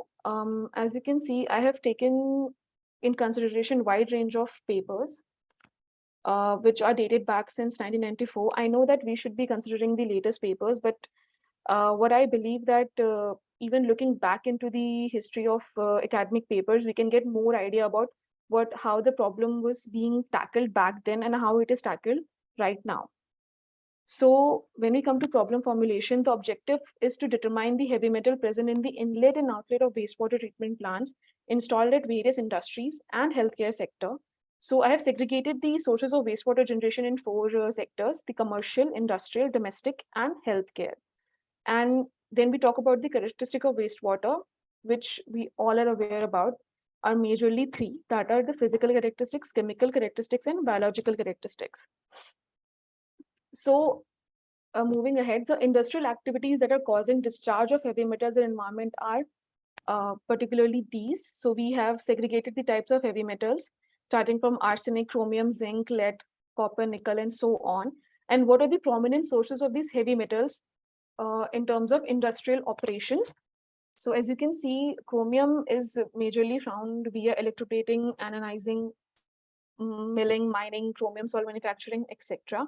Similarly, there are other sources of heavy metals pertaining to all the heavy metals characterized in this particular table. And this particular image shows that how heavy metal, the most major like common sources of heavy metals from various type of occupations or industrial processes. So what are the harmful impacts of heavy metals of human body? So majorly we can see are the cancer is one of the most harmful impact of heavy metals on human body when ingested by any human being. Also, if we go back, we can highlight one of the examples of the heavy metal ingestion as the Minamata disease, which occurred in Japan in 1956, which was majorly caused due to the ingestion of mercury via fishes and via consumption of fishes and other aquatic animals. Moving ahead, so heavy metal does not only impact the human beings, but also it has very adverse effects on the environment. So major studies were done in terms of how the heavy metals are impacting the seawater quality and how it is disturbing the entire food chain within the aquatic life. So as you can see, the forms of heavy metals, the form of heavy metals that are present in wastewater are dissolved, suspended, total metals, and acid extractable metals as well. So this slide generally gives an introduction regarding to how the heavy metals are impacting environment and in what form they are actually present within the aquatic life and other aspects of environment. Now we're talking about the techniques that are majorly used to analyze heavy metal in wastewater and what we have selected. So there are majorly 4 techniques that are being used to analyze heavy metals in wastewater when we talk about in lab scale or as analytical approach. So starting with graphite furnace or electrothermal atomic absorption spectrometry, then we have flame, and then we have inductive coupled plasma optical emissionary spectrometry, and so on. So for this study, amongst all the techniques, we have opted for flame atomic absorption spectrometry, which was there in the Amity School of Environmental Science lab. So that is the equipment that we opted for. So here is the methodology of the entire project. So we started with the site selection, and then when collection of samples, then we proceeded to sample preparation, standard preparation, and then we used those samples to actually quantify the amount of heavy metals that are present in that particular sample. We have shortlisted 4 heavy metals, which was actually based on the fact that what was the capability of our equipment that we are using and what type of standard was available in the lab at that moment of time. So site selection. So how we did site selection was basically it was in tie-up with the local consultancy firm in which I was working as an intern at that point of time. That consultancy firm was the domain of that consultancy firm was to install ETP and STP plant at various sectors. So these plants that are highlighted here are actually installed by that particular consultancy firm. And the sectors that we opted for healthcare sector, packaging industry, and textile industry. So various samples were collected from the inlet and outlet of STP and ETP both. And here are the capacity of the plants that were installed at that particular location, and the kind of samples that were collected and how they were initially looking in terms of physical aspects. So this was the process of sample preparation. We followed acid digestion process, and we have there is an explanation of the entire process that was followed for the sample preparation and how the entire process took place in the Amity University lab itself. This was the standard preparation method that was used. So which was standards. So basically the standards that were there were already present in the lab and were directly purchased from the market. We didn't follow a process of preparing the standard from scratch. We used the standards that were available there. And these are the concentration of the standards that were there. So the heavy metals that we shortlisted for this particular project were chromium, cadmium, copper, lead, and nickel. And the standards varying in ppm are here that are available, started from 0.01 to 0.04 and so on. So this was the observation and result that we observed post-analysis from FAAS, that is flame absorption atomic spectrophotometry. So as you can see in the healthcare sector, sample ID 1 and 3 are actually the ones that are the inlet of the plant, wastewater treatment plant from the healthcare sector.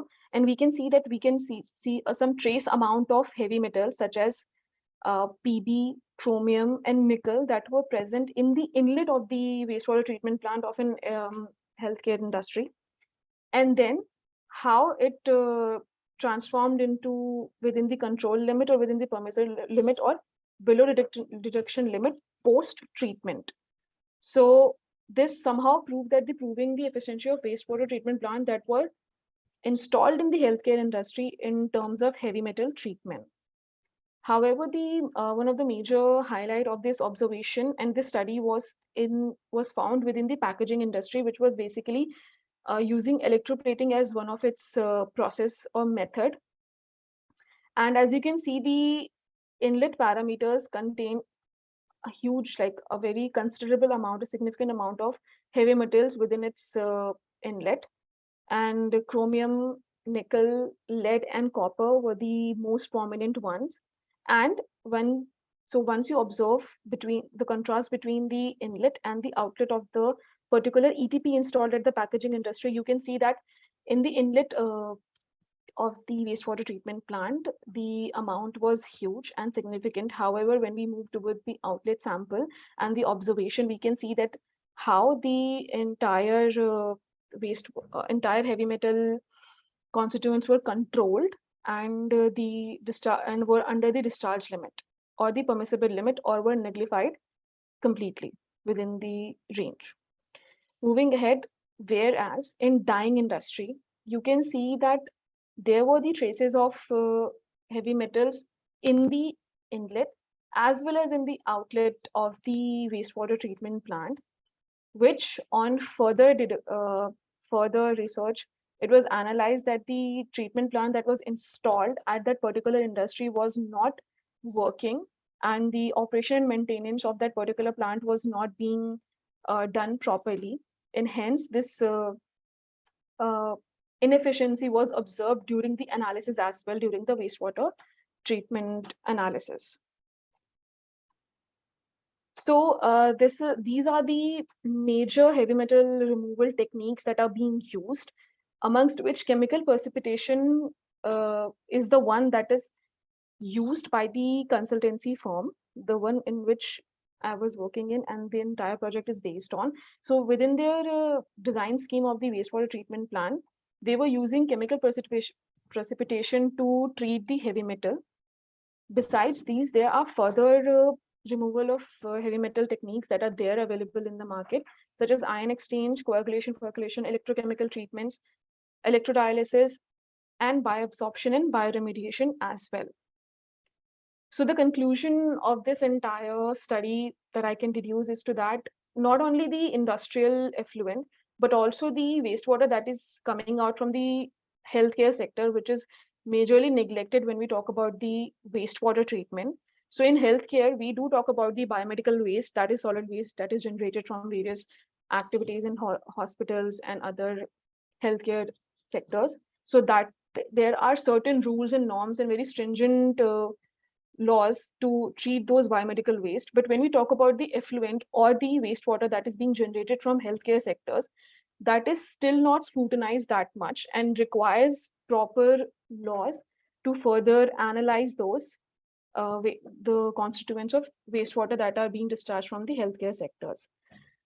Similarly, Yeah, so the wastewater generated from the industries that we talked about, packaging and dyeing industries, need to be monitored on a regular basis, and they should be, and the waste heavy metals should be included in the monitoring aspects of those particular industries as well.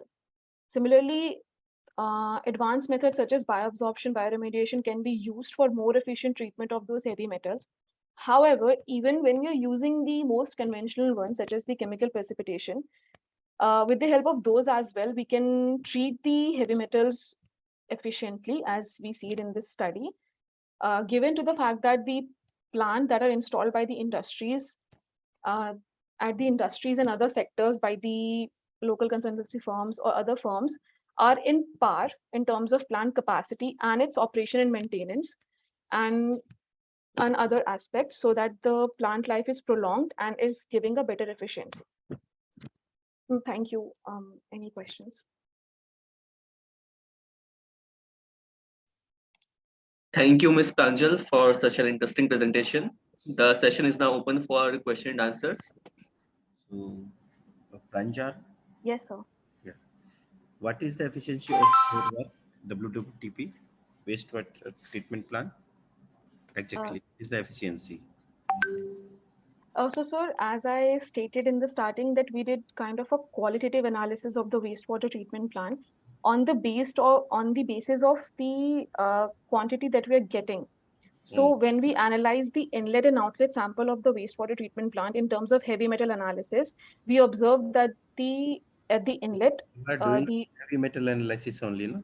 Yes, sir. We just did the heavy metal analysis. Why you are selected only 4 metals?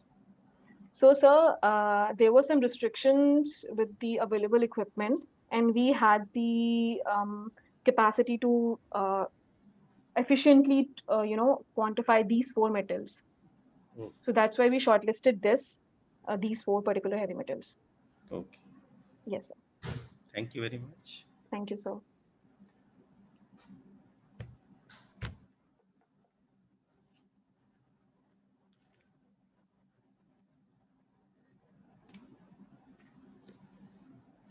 Resume करो.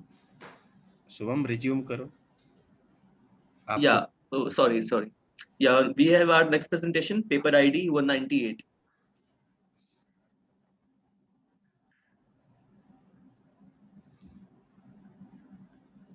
Paper ID 198, Ms. Seema Nihalini.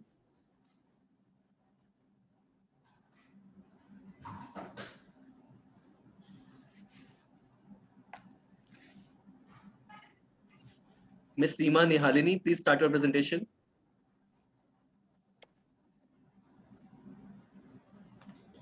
Okay, not available. Next. She is available, but she's, I guess.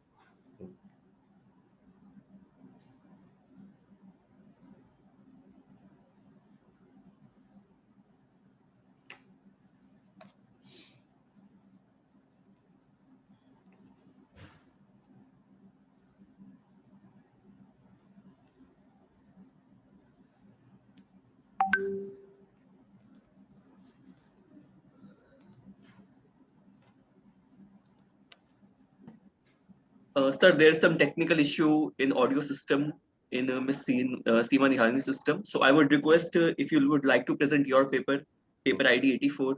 Okay.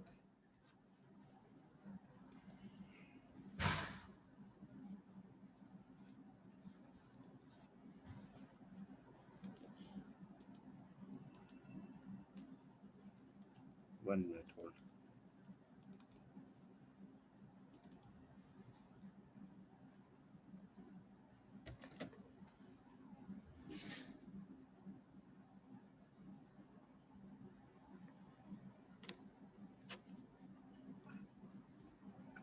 Okay, Ms. Seema Nihalini is presenting.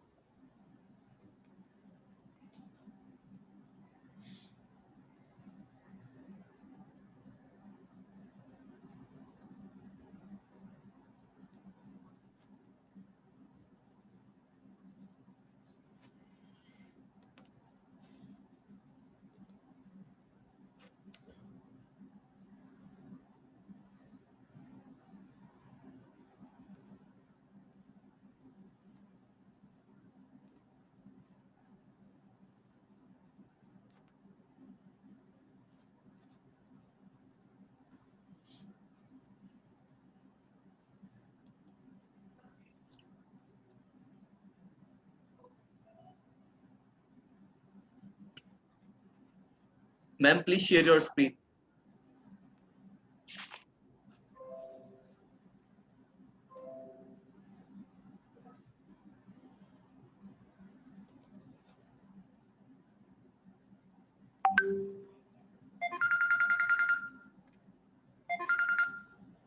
हाँ जी sir, मैं थोड़ी देर में phone करता हूँ आपको। Ma'am, I would request that you please resolve your audio issue. And meanwhile, we will have our next presentation. And after 5 minutes, you may resume your presentation. Dr. Shivlal, sir, you can present your presentation. Have you seen the presentation? Yes, it is visible. So I want to present my work on estimation of earth temperature profiles for different soils and soil conditions. This work is experimental as well as modeling and simulation basis. So the main contents of the work is introduction, earth temperature modeling, measurement and instruments, results, discussion, conclusions and references. Sir, can you please make it to full screen?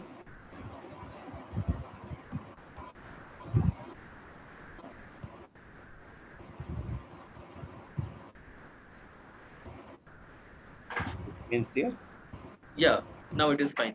So earthier temperature, why we need why we need measuring the earthier temperature? Because the new era is coming up at this time, and the main consumption of the energy is consumed by the buildings at night. So that consumption is mainly on the patio and heating and cooling of the buildings. So all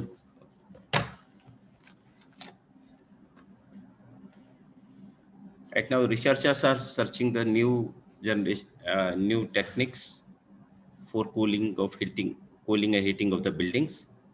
The new techniques are the earthier tunnel is one of the new techniques in this field. So earthier tunnel is working on the basis of working based on the average annual earth air temperature at below 3 to 4 degrees, 3 to 4 meters from the top of the earth. So that average earth temperature is required. So how we can measure the earth air temperature? By the help of the simulation and modeling the system. So the building sectors energy consumption is observed around 40% approximately of global energy use. The indoor thermal comforts mainly provided by the fossil fuels, which account in the order of 28% of the total global energy consumption. So we want to reduce the conventional energy consumption by the use of the renewable energy options. The earthier tunnel heat exchange is a good option for space conditioning of the buildings. It can be reduce the energy demand by air conditioning and electrical heaters applied for buildings, space cooling and heating of the undisturbed soil temperature is utilized for the net heat exchange in EATH, earthier tunnel heat exchanger. And it depends upon the thermal conductivity of the soil. So many researchers having done the work on the earthier tunnel heat exchangers, Lal, Shivlal, Kaushik, Pamar,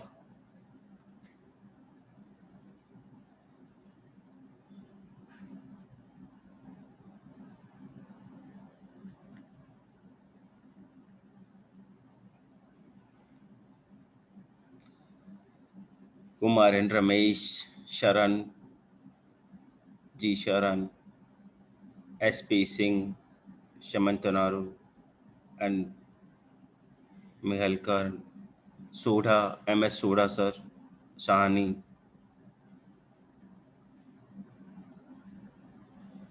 and P. Kenak sir. So these researchers having mainly worked on the earth and tunnel heat exchanger and to measure the soil temperature profiles.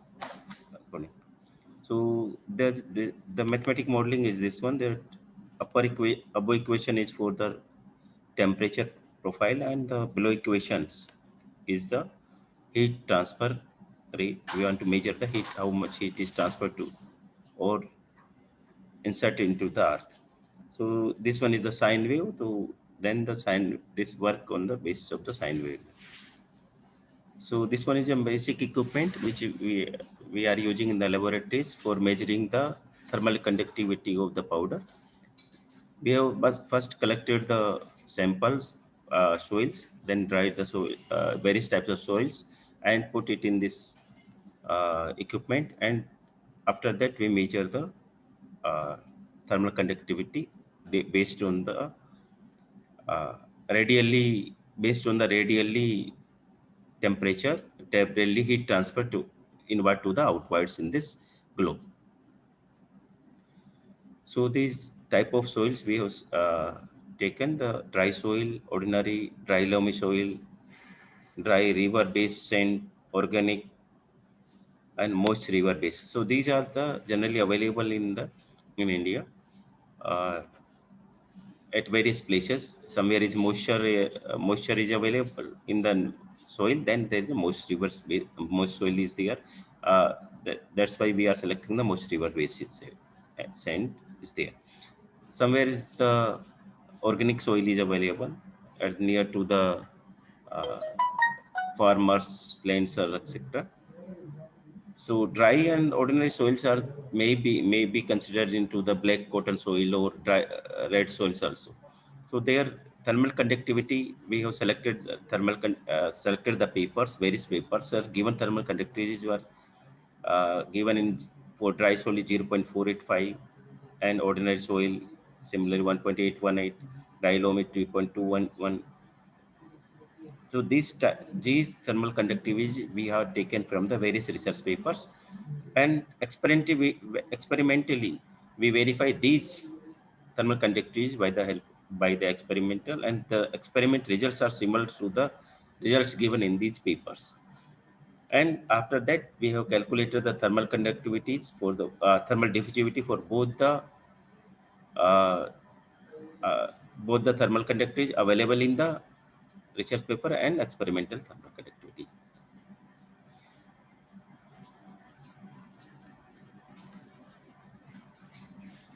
So these are the 4 patterns for different soils: dry soils, ordinary soils, dry loamy soil, and dry river soil. We have seen that the depth of the average temperature is increasing according to the change of the soil. The ordinary soil having higher depth than the dry soil, and loamy soil is higher than the ordinary dry soil, and the dry river basin is higher than the other 3. It means that where thermal conductivity is in higher means more porosity is required, more porosity is there, then the depth of the average temperature is more. Similarly here, organic soil, moist river soil, their temperature is more. Depth of the average temperature is more. We need the depth of the air average temperature. Here is the thermal, based on the thermal conductivity, thermal diffusivity. We have given 2 figures. How much is the average temperature is below 20 degrees Celsius, and for the thermal conductivity is higher. For higher thermal conductivity, it increases slightly. Means our aim to find out the temperature where 20 minimum 19, it vary between 19 to 25 in the whole world, either in either cold region or hot regions is there. Means that temperature, we can use that temperature for the heating and cooling of the buildings. If there is a cold region is there, then we can use this temperature by the help of pipeline, and we take this heat to we take this earth heat to heat up the rooms, etc. This one is the main motto of this measurement. The thermal conductivity of 6 soil likes dry soil, ordinary, dry loamy, dry river based organic soil, moist river based sand have experimentally investigated, and after that the thermal conductivity is evaluated.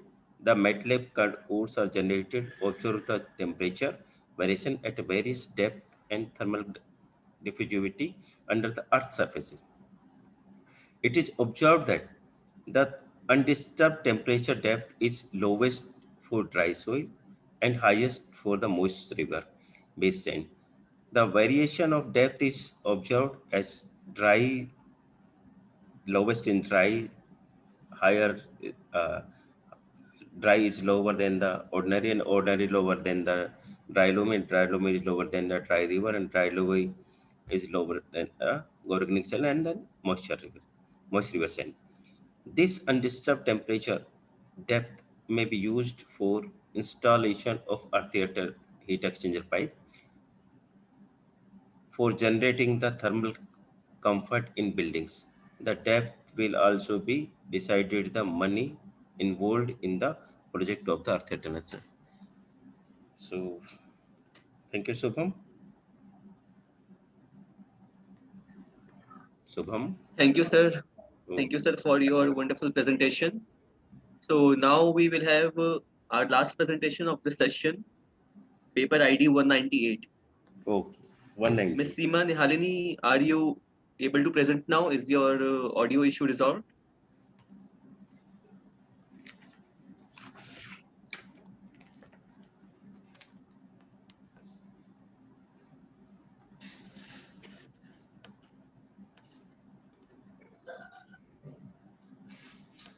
I think not resolved now.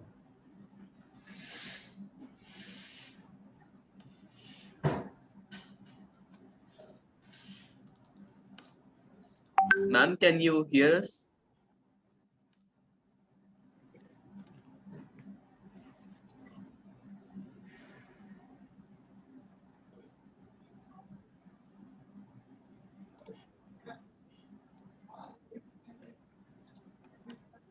Ma'am, you are inaudible.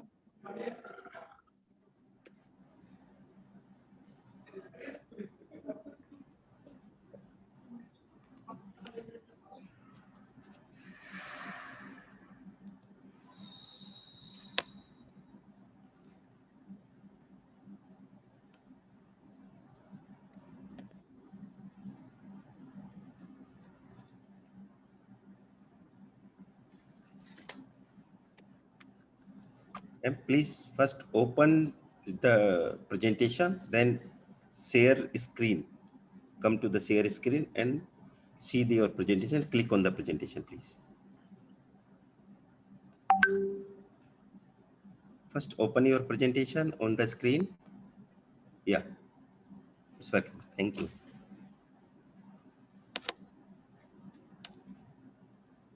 Ma'am, you are inaudible. We cannot hear you. Unmute, ma'am, unmute your mic.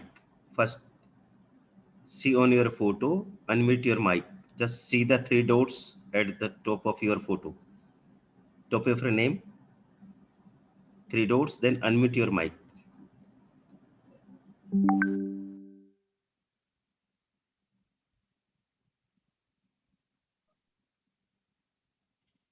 Ma'am, you are muted. You have to unmute yourself.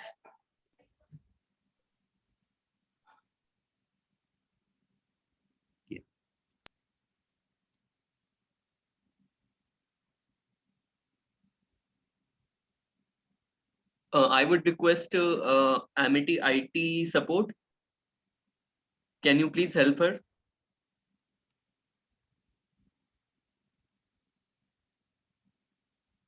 Amity IT support.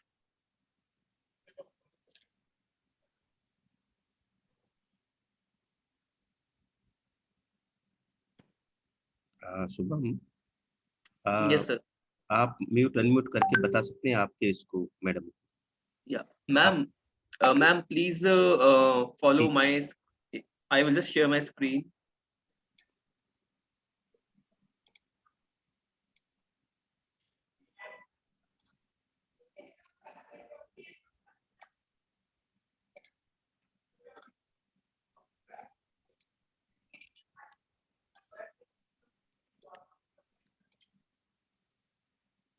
Ma'am, you have to unmute. You can see one red icon for muting and unmuting.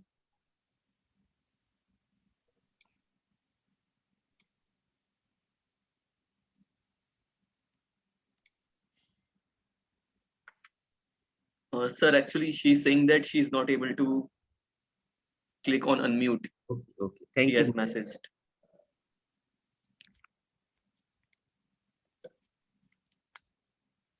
Ma'am, can you join using some other system?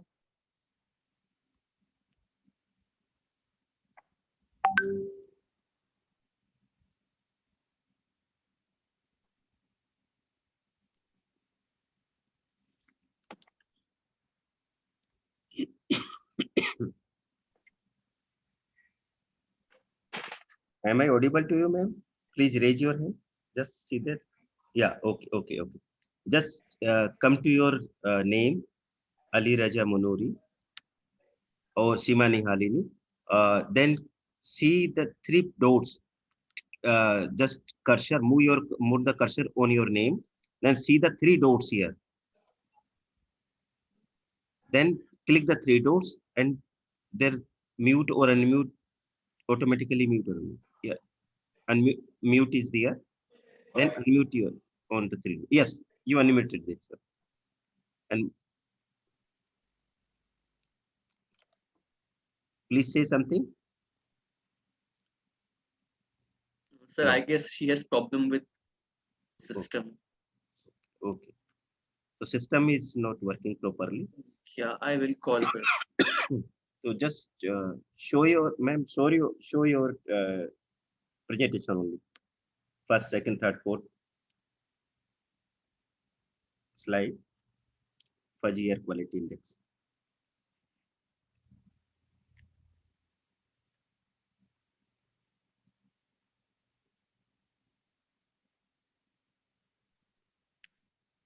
Sir, I have asked her to join using some other system. So can we wait for 2 minutes? Okay.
Am I audible to you, ma'am? Shima Nihalini, ma'am. Just see, just see my photos, my name. Have you seen the mute at the screen? At my name. Have you seen the screen? Mute. Just see this one. There is mute.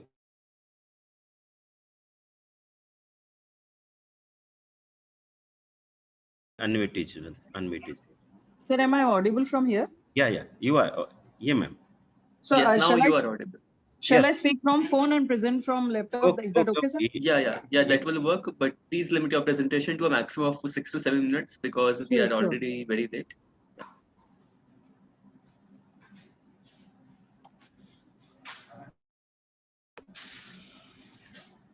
Shall I begin, sir? Okay.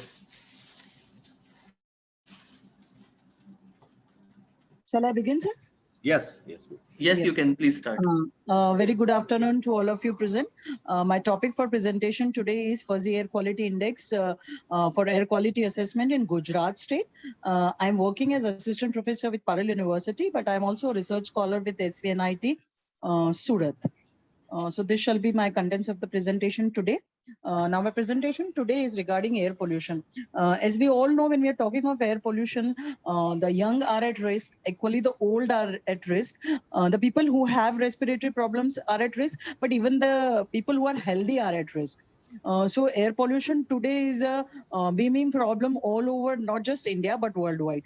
Now, when it comes to air pollution, various indexes are used to quantify, like air quality index is an overall index. People cannot understand different pollutants or their units or weights. So air quality index is a generic term which is given to understand the generic air quality in any area. So if we see the diagram over here, if the air quality index is 0 to 50, we designate it as good. So this is a general definition or classification which is used so that even the common man can understand air quality index properly. Now, there are different formulas or different ways in which air quality index is computed. In this particular paper, as compared to conventional, I have used the conventional method also, but I have used fuzzy logic. So when we are talking of fuzzy logic is a theory which is used to understand, quantify, and give solution to problems. But the edge is fuzzy logic is usually used in case of real life problems which involve uncertainty or ambiguity. The difference being in place of normal conventional variables which we use in conventional methods, in fuzzy logic, we are using variables like low, medium, high. So the input as well as output variables will be linguistic variables, and membership functions will be given, and the inference rule will be framed. So if I want to represent with the help of figure, this is how the fuzzy logic works. This is the input interface where I said we will input the variables in form of linguistic variables. There is a database. There are the inference rules which will put. The processing will be done, and the output will convert. The output interface will convert or defuzzify and give me the final output. So this is the diagrammatic representation of fuzzy logic. Now coming to the data, I have referred the CPCB website for collection of data. So I have used data for 3 years, that is 2015, 16, 17, for the entire state of Gujarat, which was available on the website. And the 4 parameters which I have considered for this study is NO2, SO2, PM10, and PM2.5. So this particular slide is showing the diagrammatic representation of these air pollutants for the Gujarat state. Now, as I said, this is the conventional formula which I have applied to calculate the air quality index. So this slide is showing the air quality index by using this formula, what I have calculated.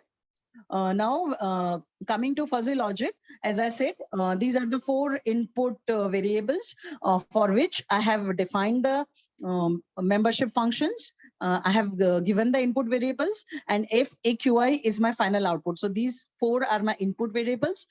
This is my output variables. I have given the linguistic definition for all the input and output. And this is the rule here, so I have defined the rules. I've used MATLAB, fuzzy MATLAB tool for this. So I have defined the rules in this tool. And once we run the tool, this is my output set.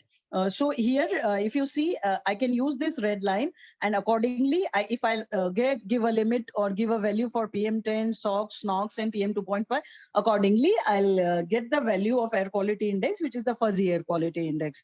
So when we compared the results, I was getting almost 70 to 80% match for the values calculated by the conventional formula and this fuzzy air quality. So what I would like to say, in this particular paper, I have tried to compare the conventional air quality index method with the fuzzy logic method. In today's context, air quality index is important, and different policymakers are using different methods to find out this air quality index. Fuzzy logic can be a good method, but the only limitation is the person who is defining the membership functions or setting the rules needs to have little bit domain expertise or information about the system. So that shall be all from my side. Thank you, ma'am, for your wonderful presentation on such an interesting topic. Thank you, ma'am. I'm really sorry for the system problem, sir. Don't worry. So what are the main sites for which you have studied the? Sir, I have considered Ahmedabad city, Surat, Vadodara. These are the big cities, and industrial areas is Ankleshwar and Vapi, and the smaller residential towns are Jamnagar and Rajkot. So these cities I have considered in my studies, sir. So actually, these are the NAAQS, National Ambient Air Quality Stations, which are set up by CPCB and GPCB across Gujarat state. So I have collected data for those ambient air quality stations, sir, across Gujarat.